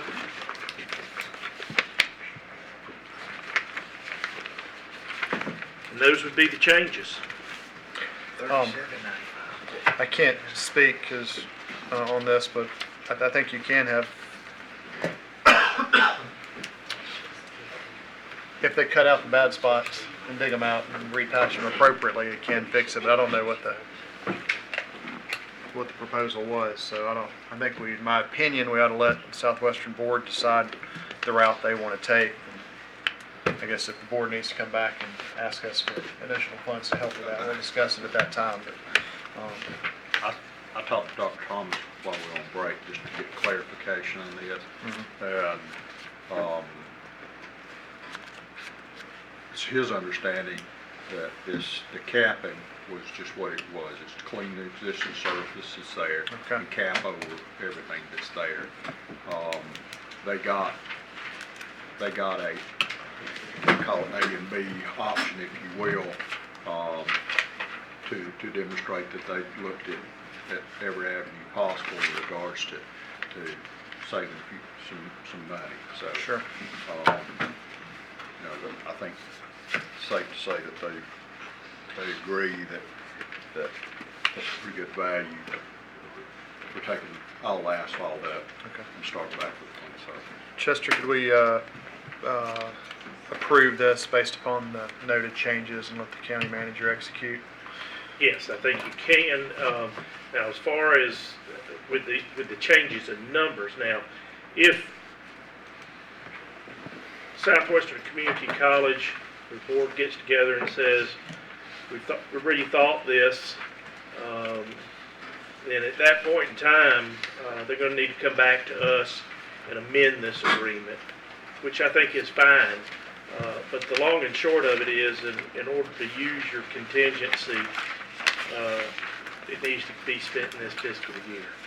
So go ahead and approve what we got in front of us with the caveat that if more money is needed, they can come back in July and request that. Well, in fact, the agreement actually provides that if they need more money, they may make that request to the county. That way the contingency still applies. It's not just a matter of requesting more money. They would need to request an amendment to the contract to do this take up and start over option. Mr. Chairman, I make a motion that we approve this interlocal agreement with the changes so noted by county attorney. Second. We got a motion by Commissioner Gillespie, a second by Commissioner Shields. All in favor? Aye. Thank you, Carl. Discussion. I was hoping there wasn't going to be any. Well, do they have any money? Does SCC have any money to kick into it? You're on the board. Minimal. I think that they will have some funds left over in this year's fiscal year budget that they can apply to that. What is that number? I can't tell you that. They're on the same schedule we are. Their budget is that far. Their fiscal year. Yeah, so their fiscal year is the same. We're cleaning our. And they're doing the same thing. And I'm sure that tomorrow we could ask that question and they could. I'd rather have that approach is to say, hey, if they just need more money, now you know what option they're gonna take. Yeah. They're gonna come back and ask for more money. But how much? No, they won't. I mean, they're going to, if we ask them for any funds left in their budget, this fiscal year budget, to apply to this, they will do that. Okay, then okay. You're more than Mr. Manager Yeah. would do I'll that. touch base with them tomorrow and get those. I'm going to move us on to new business, resolution and agreement regarding I think we have a new name, Appalachian Growers Lease of Unit D at the Business Development Center. It's AG1 LLC. AG1 LLC. And those replacement documents are in that same package of documents that I gave you as the second one. Economic Development Director, Mr. Tommy Jenkins. Welcome, Tommy. Thank you, Mr. Chairman, members of the commission. I'll be short because I know you're anxious to get home before midnight. We've got a new tenant or proposed tenant for the Business Development Center, which is locally known as Appalachian Growers. AG1 is their LLC registered name. They're founded in 2017 and they currently operate on 10 acres in Cowie community with a farm out there where they grow hemp. And they also have a 4,000 square foot harvest building and greenhouse. They're licensed through the North Carolina State Extension Industrial Hemp Program, and they organically produce wholesale flower materials, CB oil for distribution, and CB oil for distribution. They would utilize the BDC space for packaging and distribution. The hemp industry is expected to grow from $668 million in 2016 to over $1.8 billion in 2020. This growth is primarily driven by two factors. I think number one is the passage of the Agriculture Improvement Act of 2018 federally, which was championed by Senate Majority Leader Mitch McConnell, which removed hemp as a Schedule I substance and reclassified it as an agricultural commodity. Also in North Carolina, while the industry is growing, is caused the implementation of the successful hemp cultivation pilot program that we've got statewide through North Carolina State. While hemp and marijuana are both qualifications of plants in the cannabis genus, hemp produces nearly non-existent amounts of THC, which is a mind-altering substance in marijuana, whereas marijuana produces up to 30% THC, and of course is federally and state and locally illegal, excuse me. Okay. Anyway, that being said, the space is a 900 square foot space. They're looking at having the first year, I think, 3 full-time employees, 3 part-times in that space, then going to 5 the second year and 7 the third year, I believe that's correct. And I've told you about all I know about the hemp industry. So we have Lori Lacey, who's one of the principals with the Appalachian Growers, and she's going to give you sort of a synopsis of the industry and her business. So, Lori, take it away. Thank you, Todd. I don't know if y'all know, but we were honored to be able to grow on Todd and Joyce's rabies farm back in 2017 when we got introduced to the program for industrial hemp. We needed to find a farm that would understand what we were trying to go for. I'm from the health industry. My whole career was helping people that had ailments, and I wanted to continue doing that as I moved forward in my life and my work life. Never done farming in my life. By far the hardest thing, whoever's a farmer in here, it's the hardest thing I've ever done in my life, but it's definitely been the most rewarding thing. I'm so glad I had the opportunity to do it. So, but basically what we do is we grow industrial hemp, and industrial hemp, like Mr. Jenkins said, is not marijuana, and that's the biggest misconception, and I've done a lot of work trying to educate the community. I'm glad I got to meet Sheriff Holland tonight. I called him probably 20 times to try to get into his office. I met a lot of his deputies, met with Chief Adams, definitely answered questions and tried to educate as many people as I could. I've had a lot of dinners at the volunteer fire departments trying to educate the community. So anywhere I can go to talk about it, I try to talk about it. I participate in the county fair, put up a booth there, working with the textile school, and just showing what industrial hemp can do. But this opportunity that we could have at the Economic Development Center is huge for us. We put a lot of money into our infrastructure on the rabies farm. We have a 4,000 square foot drying facility, which is really important for this product to be able to be dried effectively and cured to where there's no mold or contaminants, and we've done a really good job with that, especially with the rainy year that we had last year. We were able to survive that year and able to put out a good product. In addition to that, we're going to be starting to do some greenhouse, more greenhouse application. We got one more greenhouse slated to go in, and that's where we start the plants in the greenhouse, and then we move them out to the field. We're actually helping other farmers in the area do the same thing. People that haven't been able to continue farming are making money. We're showing them how they can make money by making this into biomass, which is not for the smokable flour that y'all have heard about, I'm sure, but it's for the biomass, which is the oils that I brought to share with you guys if you're interested, and I can tell you all about it. But that is a huge, huge market out there, and it's helping so many people, from rheumatoid arthritis, from Alzheimer's, early dementia, Parkinson's disease. I know you have seen it on TV, and I know that if you have questions, ask me. But it's helping someone every single day. So we get this opportunity. We get to have our distribution center. I'm hiring people right here in the county. I've only used local people to come and work on the farm as far as building our buildings, helping with the greenhouse. I believe in that. I believe in utilizing the local abilities that are here. One of the girls that's going to be working, young lady that did not complete high school, one of her requirements to work for me is to complete her high school education. So I'm very, very education driven, but I also know that college is not for everyone. So I want to direct them into career paths that are successful for them. So does anyone have any questions about any concerns or anything that you'd like to ask me? Just a comment. This was one of the goals of the North Carolina Association of County Commissioners, 4 years ago, was to get the hemp industry, because it replaces tobacco. Yeah. That's the crop replacement, Exactly. and for financial reasons and the education of the folks have been the biggest thing. We even had a discussion on it Friday in Raleigh. Mm-hmm. So I'm certainly supportive. Thank you. Glad you brought samples. If they don't want them, I'll take them. Yeah, I got all kinds of samples. So, but I take it every day. I mean, I have for my neck for. Great. Matter of fact, Jimmy Team's got me on it if he's still here. But it's what it is. It's a replacement crop, and you're going to see more and more. Right. What you are going to see is more regulations. Mm-hmm. You are going to see this industry regulated, Oh, and I've been up in Raleigh. I'm working on a commission to do regulations. and it's coming quickly. Right. Because there's some out there that's not.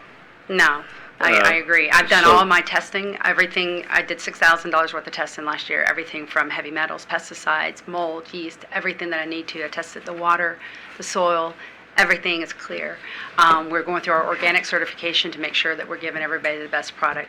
And then on the labeling, we're one of the few companies that actually is doing the batch and knowing exactly where this is being, our processor batches it for me. I know exactly how it's being processed. I can find these bottles if I ever needed to find them. The regulation says I don't have to do this right now, but I've done the child safety lids. I've done everything in advance of trying to be regulated and make sure we're putting out a great product. Well, we hope you great success. Thank you. One of the things that we haven't talked about in regards to hemp is, and we if we plant corn, we're competing with those guys down east that's planting 1,000 acres of corn, and we plant 2 acres of corn. Our corn is the same corn. It's marketed the same way. It goes in the same bin, sold at their price, not at our price. Hemp's different. There's different products within hemp that allows us, and Ronnie, you might remember this, that a product that hemp is not, but was widely known to be very high quality, grown in the mountains. Hemp's the same way. The hemp that is grown in these mountains is very high quality, so it brings more. It's used for something different, but it brings more. So we've worked a lot with the Farm Bureau on this.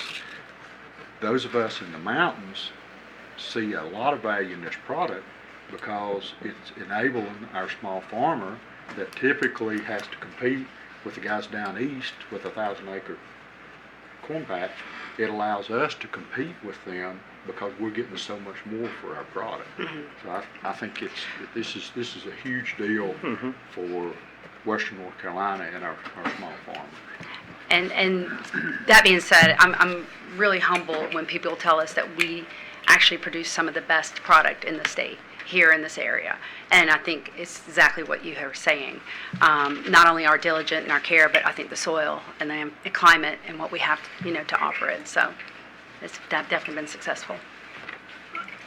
Mr. Chairman, I think everything you're saying is great. I didn't know it 48 hours ago, what you're talking about. And through Derek and some boys out at the BVA office, they educated me yesterday on what this is and what the other one is too, that we associate with that, but it's not part of it. But I see the media, Abraham, and I see y'all in here. This is an opportunity to educate the Gary Shields'. You should read our paper. You did a big feature. You did. And they mentioned that yesterday. But I don't want this to get lost somewhere that, to remind people that this is, I believe they told me yesterday, the difference between hemp and marijuana was day and night. When they said that, then that's fine. And I trust what they were telling me, except Derek. Except Derek, yeah. But anyway, Not me, that's no, right. that's right. It's the other Derek. The other Derek. But it's anytime you can plug this as far as clarity or educational wise, please do so. And he did a great job on the article. He came out. I saw that. And I did have these brochures. And I'm going to this doesn't have our current. I'm going to redo these, and I can supply these to you. That's basically going to tell you just the difference. It's just if someone has a question, it'd be easy for you to hand this to them. So I'll have this ready, within the next week or so. Okay. I'm actually going to a hemp conference that I postponed my trip a day to come see you guys because I want you guys to know what we're doing, and I wanted to answer any questions. Are you with Steve usually too? Yeah, he is my business partner. Yes, yeah. He educated me too. Yeah, so, and neither one of us, it's ironic, neither one of us came from a cannabis background. So I had to do a lot of work on learning the difference too, because I wasn't aware of it as much as I needed to be. And so after doing the research and understanding it, and my daughter has autoimmune disease, and so 5 years ago we were researching CBD to try to help her, and it has helped her. So that's kind of where my bandwagon came upon, and started working toward it. About them free samples. Yeah, I got free samples. So is that a yes vote? Yeah. Can we get a motion to approve? Chairman, I this make a agreement? motion that we approve the Second. lease. So is your product, your only product now, the oils? Is there any, what do you do with your residue, your stalks and? Okay, so the stalks, right now, we don't have a resource for those because they're really sticky. And so there's two different strains. You have either the fiber hemp or you have the CBD hemp. And so we chose to do the CBD hemp. The fiber hemp is going to be the long, stringy stalks. Yep. And that is for those 100 acres. And if we got people that can just throw that out there in their 100 to 200 acres, that's their best way to go, because we can just take their current farm equipment that they have and bale it up and good to go. Problem is we don't have the processors in the state that can handle fiber.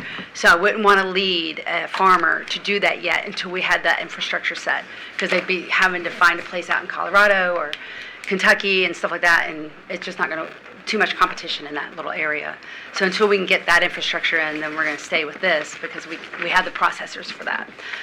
We do have smokable flour, and the reason why we do that is because it's a quicker entry into someone with an ailment. So let's say you have rheumatoid arthritis and you wake up and you can barely put pressure on your feet. If you want to have a better release system instead of taking a painkiller or something along that line, you can just take a couple of smokes on this, and then your relief is coming pretty soon, like 10 to 15 minutes. But you don't have the THC. All you're doing is getting your relief.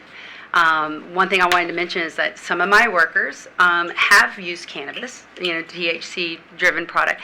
They are now using hemp product because they weren't doing it to get high. They were doing it to get their anxieties down and stuff like that.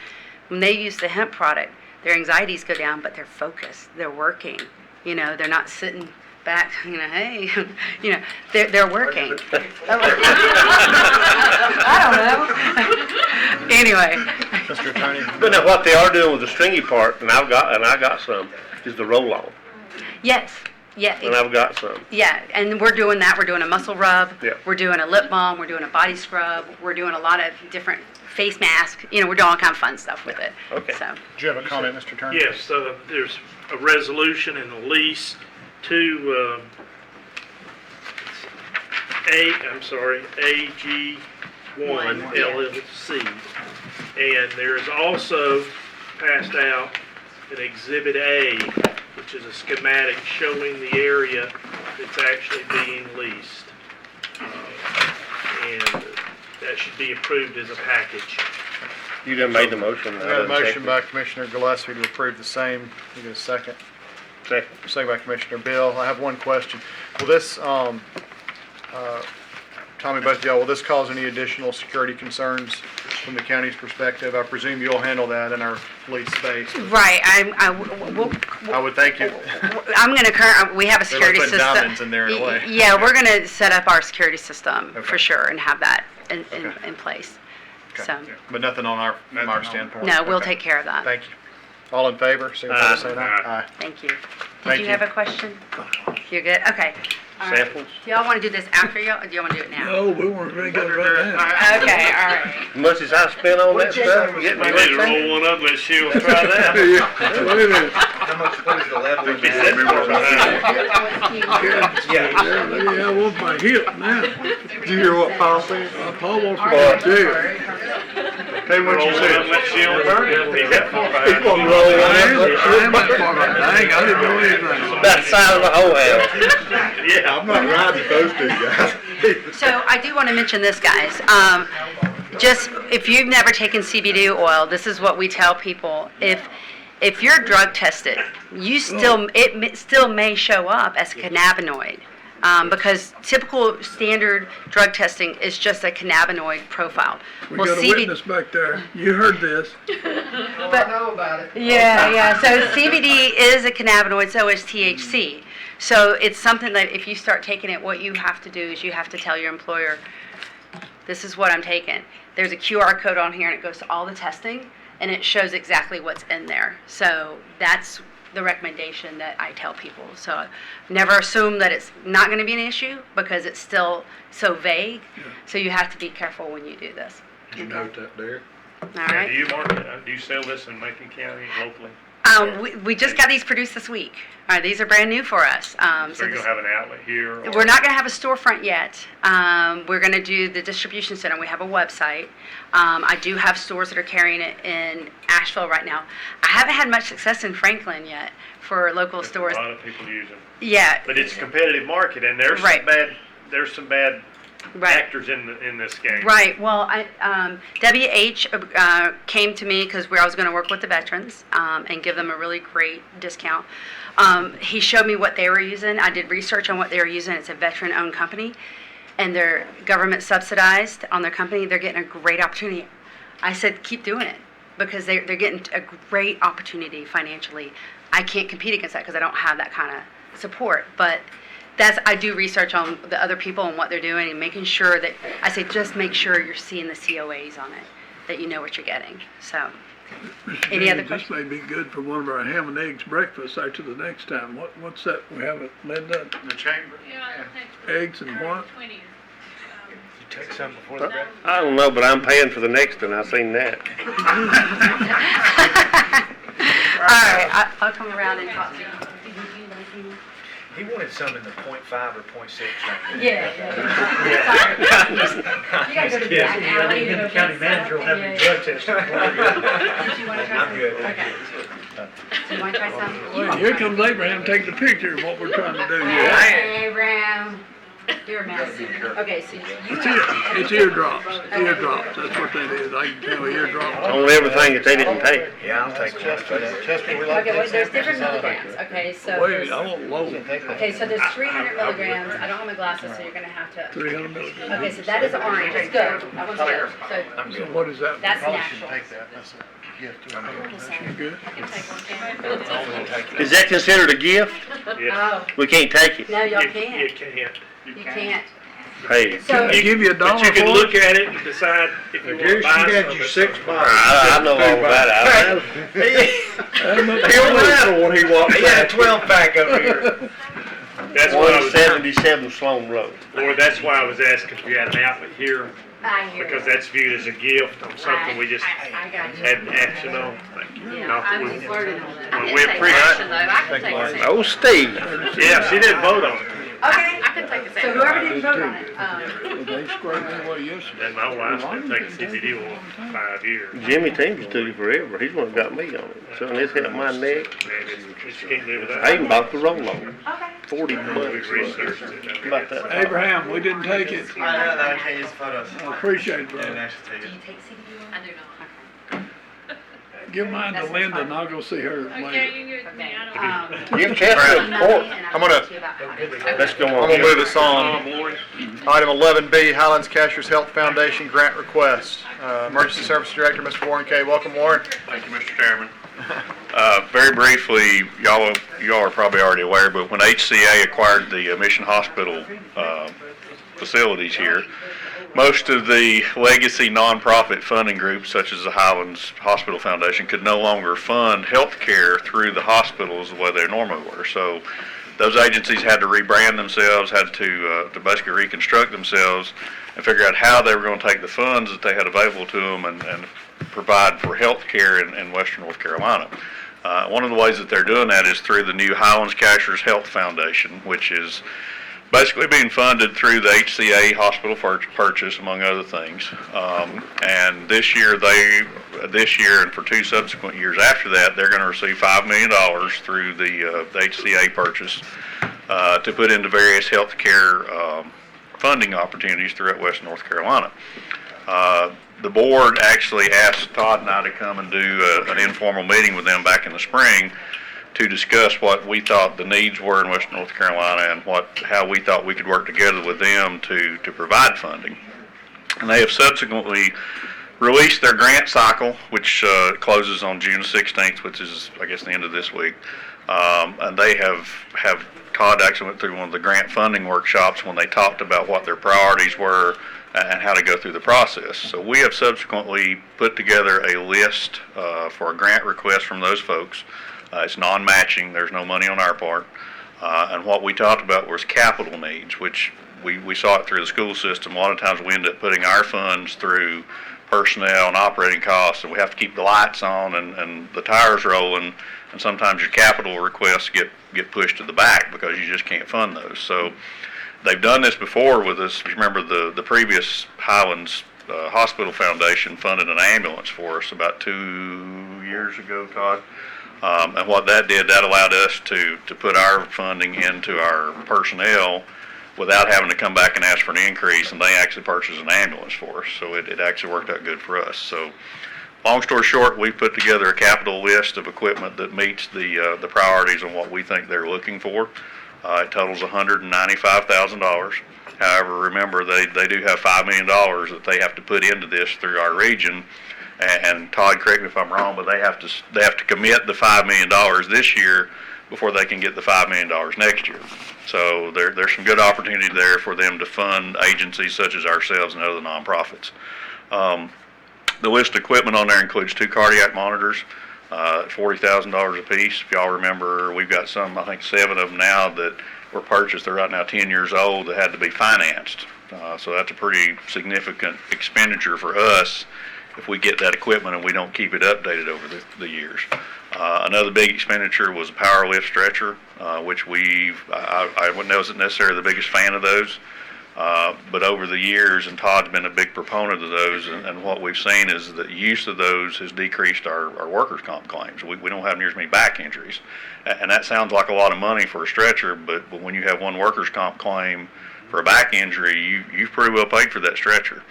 And then the other big project, we looked at our cardiac arrest survivability rates, and usually I'm the numbers person, but Todd's the actual numbers person on this. But for a synopsis, basically our numbers are good. Our cardiac survivability, our survivability from cardiac arrests are good, but we saw some areas where we could probably be better.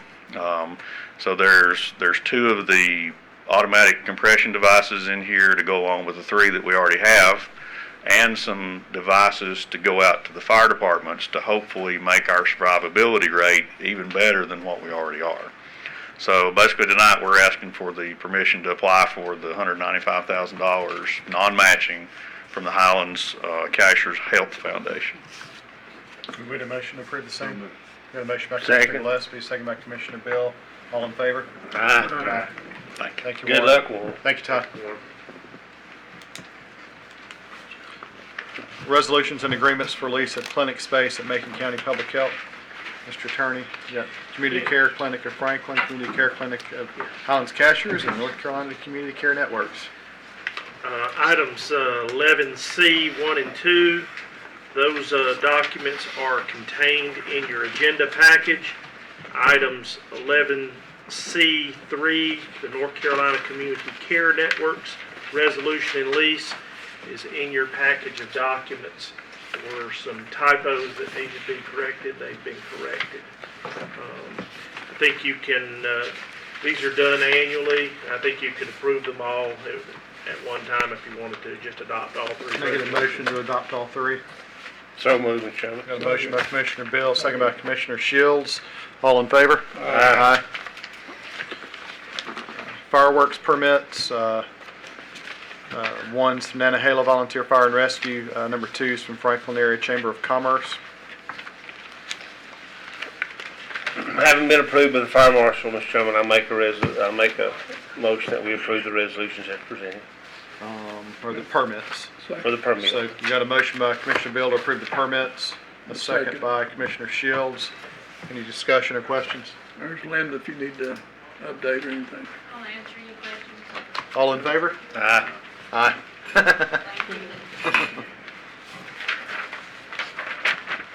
All right, TDC commissions, number one, amendment to resolution creating the Franklin Nantahala area and the Highlands Area Tourism Development Commissions. Mr. Attorney, That would do you want to be, do all these together or one at a time? I think we could do the first three together, if I could make a short presentation. The county, of course, has an occupancy tax. The occupancy tax contemplates if the occupancy tax is incurred in the Nantahala Tourism and Development District, that it be spent there. Likewise, if it's incurred in the Highlands Tourism and Development District, that it be spent there. Likewise, and that's a function of this resolution that was passed by the Board of Commissioners several years ago. We've had a challenge presented to the county as a result of a company that's come into the area with an innovative way to market and make available homes and second homes for rental. You've probably heard the name Airbnb. In any event, it's an organization or a company that basically lists these properties online. People can locate a property to rent for a short-term rental, and they can make arrangements to rent it, pay for it. And the way Airbnb does it is they collect the occupancy tax. The tricky thing with the arrangement with Airbnb is that when they remit the occupancy tax, they just simply send a check to the county and basically says, here's your occupancy tax. They don't identify where the property is. They don't identify the owner of the property. And so that presents a challenge to us of getting that money to the right district the way we originally contemplated this. We approached Airbnb to see if they would provide us with that information. To date, they've been unwilling to do that. So as a consequence, I'm recommending to the board that what we do is we modify our documents, our bylaws for the two TDCs, the Franklin Nantahala TDC and the Highlands TDC, as well as the resolution that created those two entities, to basically take into consideration the difficulty that we've had trying to apply our documents with the way Airbnb works. And what I've done essentially is it's a recommendation that basically says we looked at the years we've been receiving occupancy taxes and in particular, the years where Airbnb has been remitting occupancy tax, and we've tried to figure out which districts get what percentage of the occupancy tax. We've come up with those percentages, and what I am recommending to you is those occupancy taxes that are indeed paid into the county, for which we don't have information as to the owner or the township or address of the property, those be divided in accordance with basically the percentages of the occupancy tax that's been coming in for each of the districts. In this particular situation, the calculations come down to, what were they, Laura? Highlands is 71.04%, Nantahala 6.22%, and Franklin 22.74%. And I believe that that's the most equitable way to try to do that. What it does is it looks at those, historically what's happened among the those paying that do provide their names and do provide the addresses of the property. Can someone tell me what the amount, I know it's several years it's been built up, it's a fairly significant amount, isn't it? Yes, It is. It is. About 178,000. So that's money that can be distributed. And when will the distributing take place? In August. Yeah. So I'm a little confused, so the 178,000 all come from our B&B? From August VRBO. 2015 through April 2019 months. Okay. Checks are still good, I hope? They don't have a cash by certain days on them, so. Could you go over those numbers again, 71 per? But that number can change every year. What we did is we set it based on the average of the history that we have. Now, if we find that those numbers need to be revisited, these documents would need to be changed. So Mr. Shields, that was Highlands 71.04%, Nantahala 6.22%, and Franklin 22.74%. I see Miss Harbuck in here, and she does our books for TDC. What kind of, you see a big problem here? Or? I don't see a big problem with what they worked out, because it's true, it's what it is.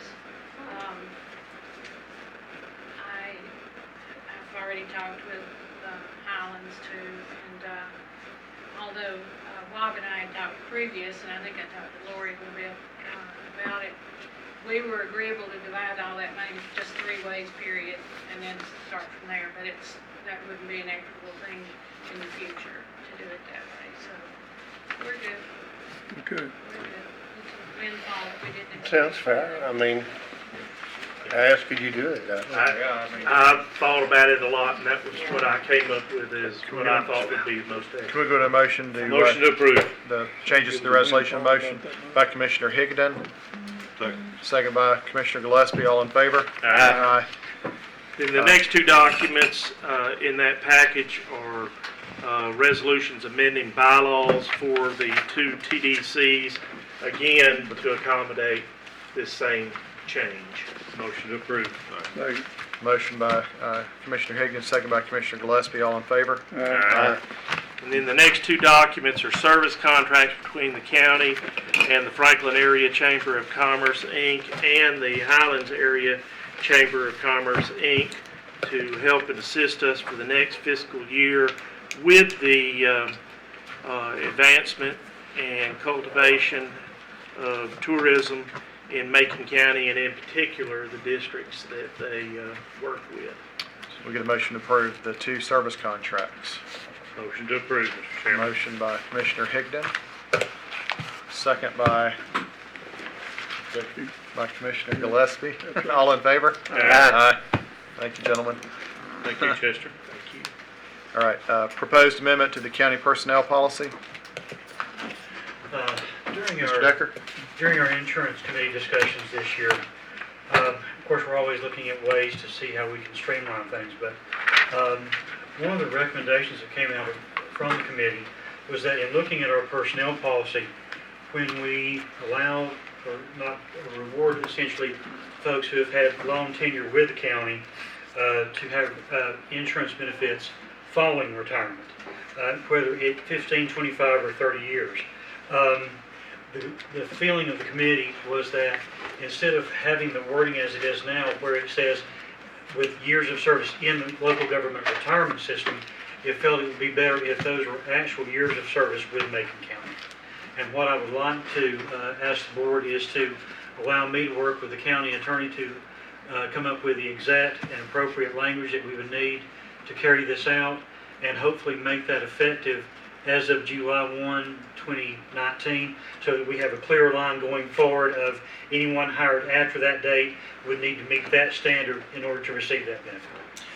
Again, that's a recommendation of the Health Insurance Committee, and like Mike said, anybody working for Macon County now or hired before July 1, 2019 would still be Falls covered under this current policy. the current personnel policy. This is to be implemented moving forward to help us control that OPEB liability, other post-employment benefits that we saw it's around $48 million now. So are you looking to approve what's been presented subject to changes made in consultation with council? Yes, sir.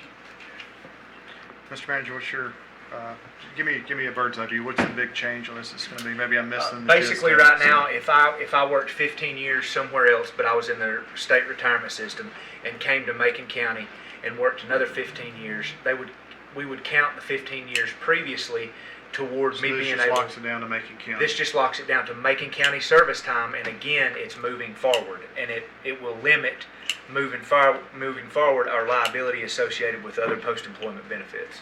This could only apply to employees who are employed after. After July 1. Would not have any application to any existing employees. We get a motion for Motion the same approved. motion by Commissioner Higdon, second by Here, I'll do it too. Commissioner Shields. All in favor? Aye.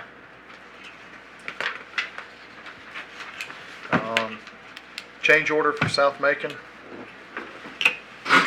like I stated earlier, this is change order number one, $24,076.61. And it would come from the project contingency, which has a balance of $141,710. Can we get a motion to approve the same? Are there any questions? After reading the change order, Mr. Chairman, motion to approve. Got a motion by Commissioner Bill, second by Commissioner Shields. Any discussion or questions? All in favor, signify by saying aye. Aye. Aye. Item 11H, Macon Middle School, liaison recommendations. Mr. Chairman, Ms. Shields and myself did meet, as I said earlier, with the liaison committee from the schools and Dr. Baldwin, and we were given a list of estimated costs that was supplied by Novus Architecture. That's totaling $15,851,000. After much discussion, with the schools, a lot of that we found out was not going to be needed to the extent that the architect, make sure I say this right, Derek, that the architect assumed these are all definitely estimated costs.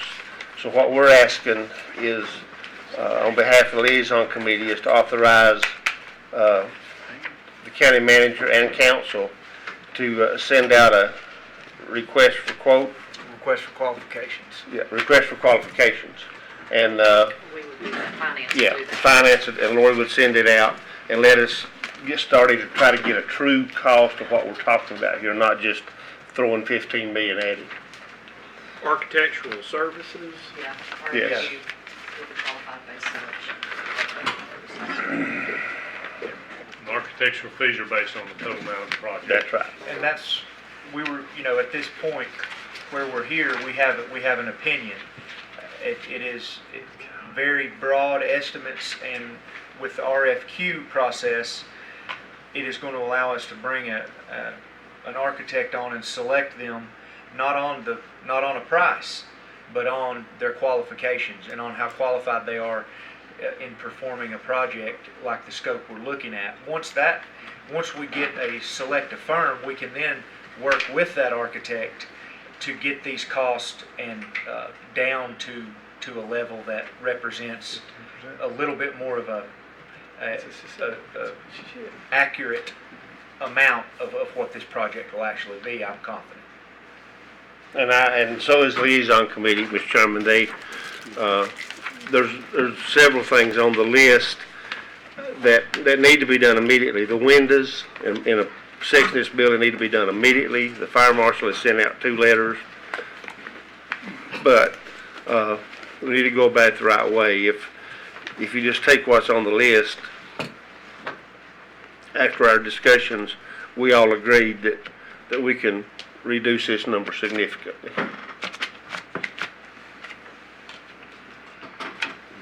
We're gonna. So on behalf of the liaison committee, I'll make a motion that we authorize the county manager and council and finance especially, Lori will have to do the work, to send out the RFQ as we proceed to try to do these renovations at middle grade school. I'll second that. So we got a motion by Commissioner Bill, a second by Commissioner Shields, and I don't know if I can repeat that. That's okay. It's RFQ. As long as, Mr. Decker, do you have that down? Close enough. Okay. We'll get there. Any You don't further wanna set questions? a budget, or try to set a budget?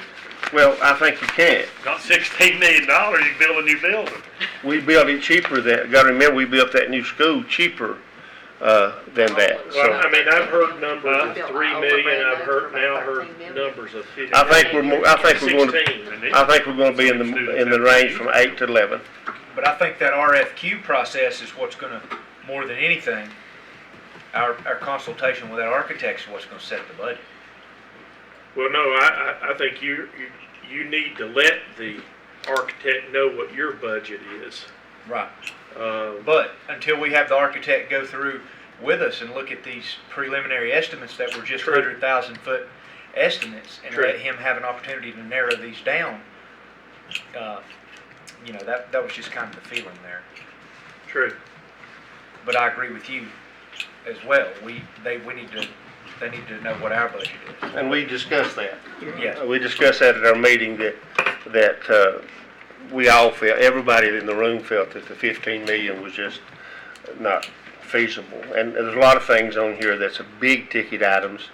The domestic water piping, yes, it's copper, and the water heaters, but it's over $1 million. The HVAC replacement, $3 million. That portions of that, it's the way the returns are done in that building, which has worked pretty good so far. So, but for instance, let me just tell the board, for instance, what they recommended was replacing, there's no ductwork, return ductwork in the middle grade school. All the return is in a plenum above the light fixtures, which we do that in the houses, and that works fine. But there's no return ductwork in the building. And the supplied ductwork, because of its age, they were just going to rip it out and replace it with new without it. Nothing's been tested. Does it have mold? Does it not have mold? Does it need replacing? But none of that's been tested yet. So for $3 million, we'll look at it. I was going to say, you might encourage some value engineering in architectural That's services. right. And that's what I was telling in the liaison committee. When we first got the engineering proposal back or the architect proposal back for Parker Meadows, it was $5.5 million. And we worked and were able to get that project in $3.5 million. So that's the results of that value engineering, and that's what we're hoping to see on this project. I give it to them on the front end. But in saying that, they are definitely some items that have got to be done at that school immediately. And the windows are number one, because they're a fire. Number one, they're a hazard. Number two, you can't clean up the moisture that's inside that building until you fix those windows. And it's been a problem for a long time, so it's time to address it. And to do it all at one time, you have to shut the thing down for how long? No, they won't shut get it. it all at one time. No, they said not. They said that it could be done, that most of these things could be done, it never interfere with school. That they could move, what they'll do is like 3 rooms at a time and move it. that they had room enough to do that. And there So- again, I think that's something that we need to pay careful attention to when we're crafting that RFQ, is to be sure that we're getting a firm that understands our desire to be able to keep that school functional while these are. Yeah, and it's not, I mean, and it may be that it's not all done in 1 year. Is that viable of option? I mean, Well, it seems odd that all well, these. since we're going to have to go through the process of getting this loan, You're which gonna is going borrow to be, money, you're gonna probably Gonna have a go ahead and. process. yeah, get it done. we'd have to do it we'd have a timetable. The lender's gonna require you to complete the project. That's right. So, but there's a lot of things, but we'll know more after the RFQ. All right, we have a motion on the floor with a second. Any further questions or discussion? All in favor? Aye. Opposed? That we still heard everybody get that 5-0. I think I got it. Been a long night. Consent agenda. I have just one quick question. Derek, it looks like, I was just glancing at it real quick. Looks like we just approved a budget for $53 million. Looks like this one, we spent 55 last year. What was the quick difference on that? Come one more time now? We're approving the ordinance amending last year's budget for $55 million. And this year's Under the budget, consent agenda, this year's budget was $53 million. What was the 53, difference on that? 253. I know a It million. was $2 million. Just refresh my memory, please. I don't have those details with me. I know $1 million of this is transferred to health insurance fund Okay. to pay the shortfall and pay runout claims. You know, we're moving to in-chip. We had another one, hold on, Mr. Chairman. And some of the other increases would probably be in law enforcement, just because medical treatment is over budget, or gonna be over budget. Some of those things you come up at the jail that you don't foresee. Okay. So you We have had to that transfer cover. for the CI, for the space needs analysis. Yes, It's 300,000. 300,000, right. 750,000 for the operations to the school system. Is that in there, Lord? That'd be- Yeah. Yes. So that'll be 750,000. So that's, with that, plus the health insurance reserves of $1 million, plus the space needs analysis of 300,000, that gets you right there to that $2 million. Just checking. Yes, sir. All right, can we get a motion to approve And the consent hopefully, we're not agenda? gonna spend all that, but we've gotta be covered, you know what Yeah. I mean? Can we get a motion to approve the consent agenda? Make a motion, we approve Got a it. motion by Commissioner Gillespie. Second. Second by Commissioner Bill, all in favor? Aye.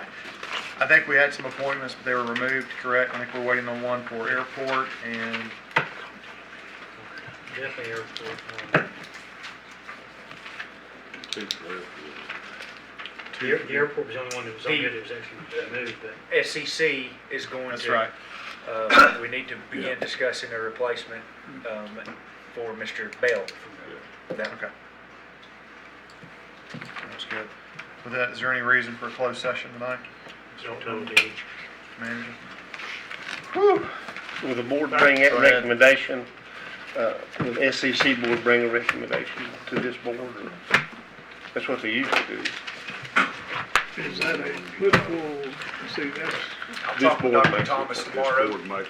Yeah, this board makes a decision, but usually they have a, Mr. the government, that we're not having to do with Got a the few government. documents need to be signed tonight, in particular, the one with SEC, Okay. or simply from the standpoint, I understand Mr. Bell is not gonna be available, after the 17th. We've got to get him in to sign.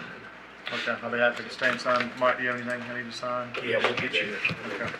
and And let's remember Mr. Bell, Terry Bell, and Jane Morgan's, Miss Mother B, B passed away, sweet lady. I think her visitation was tonight. It no, was it's today, Today. 12 to 2. 12 to 2. Keep them in our prayers. Who was it? Terry Bill's mama. Terry Bell's Bell's mom. Motion to adjourn, Mr. Got a Chairman. motion to adjourn by Commissioner Hickman, Second. second by Commissioner Shields. Any discussion on that? All in favor? Aye.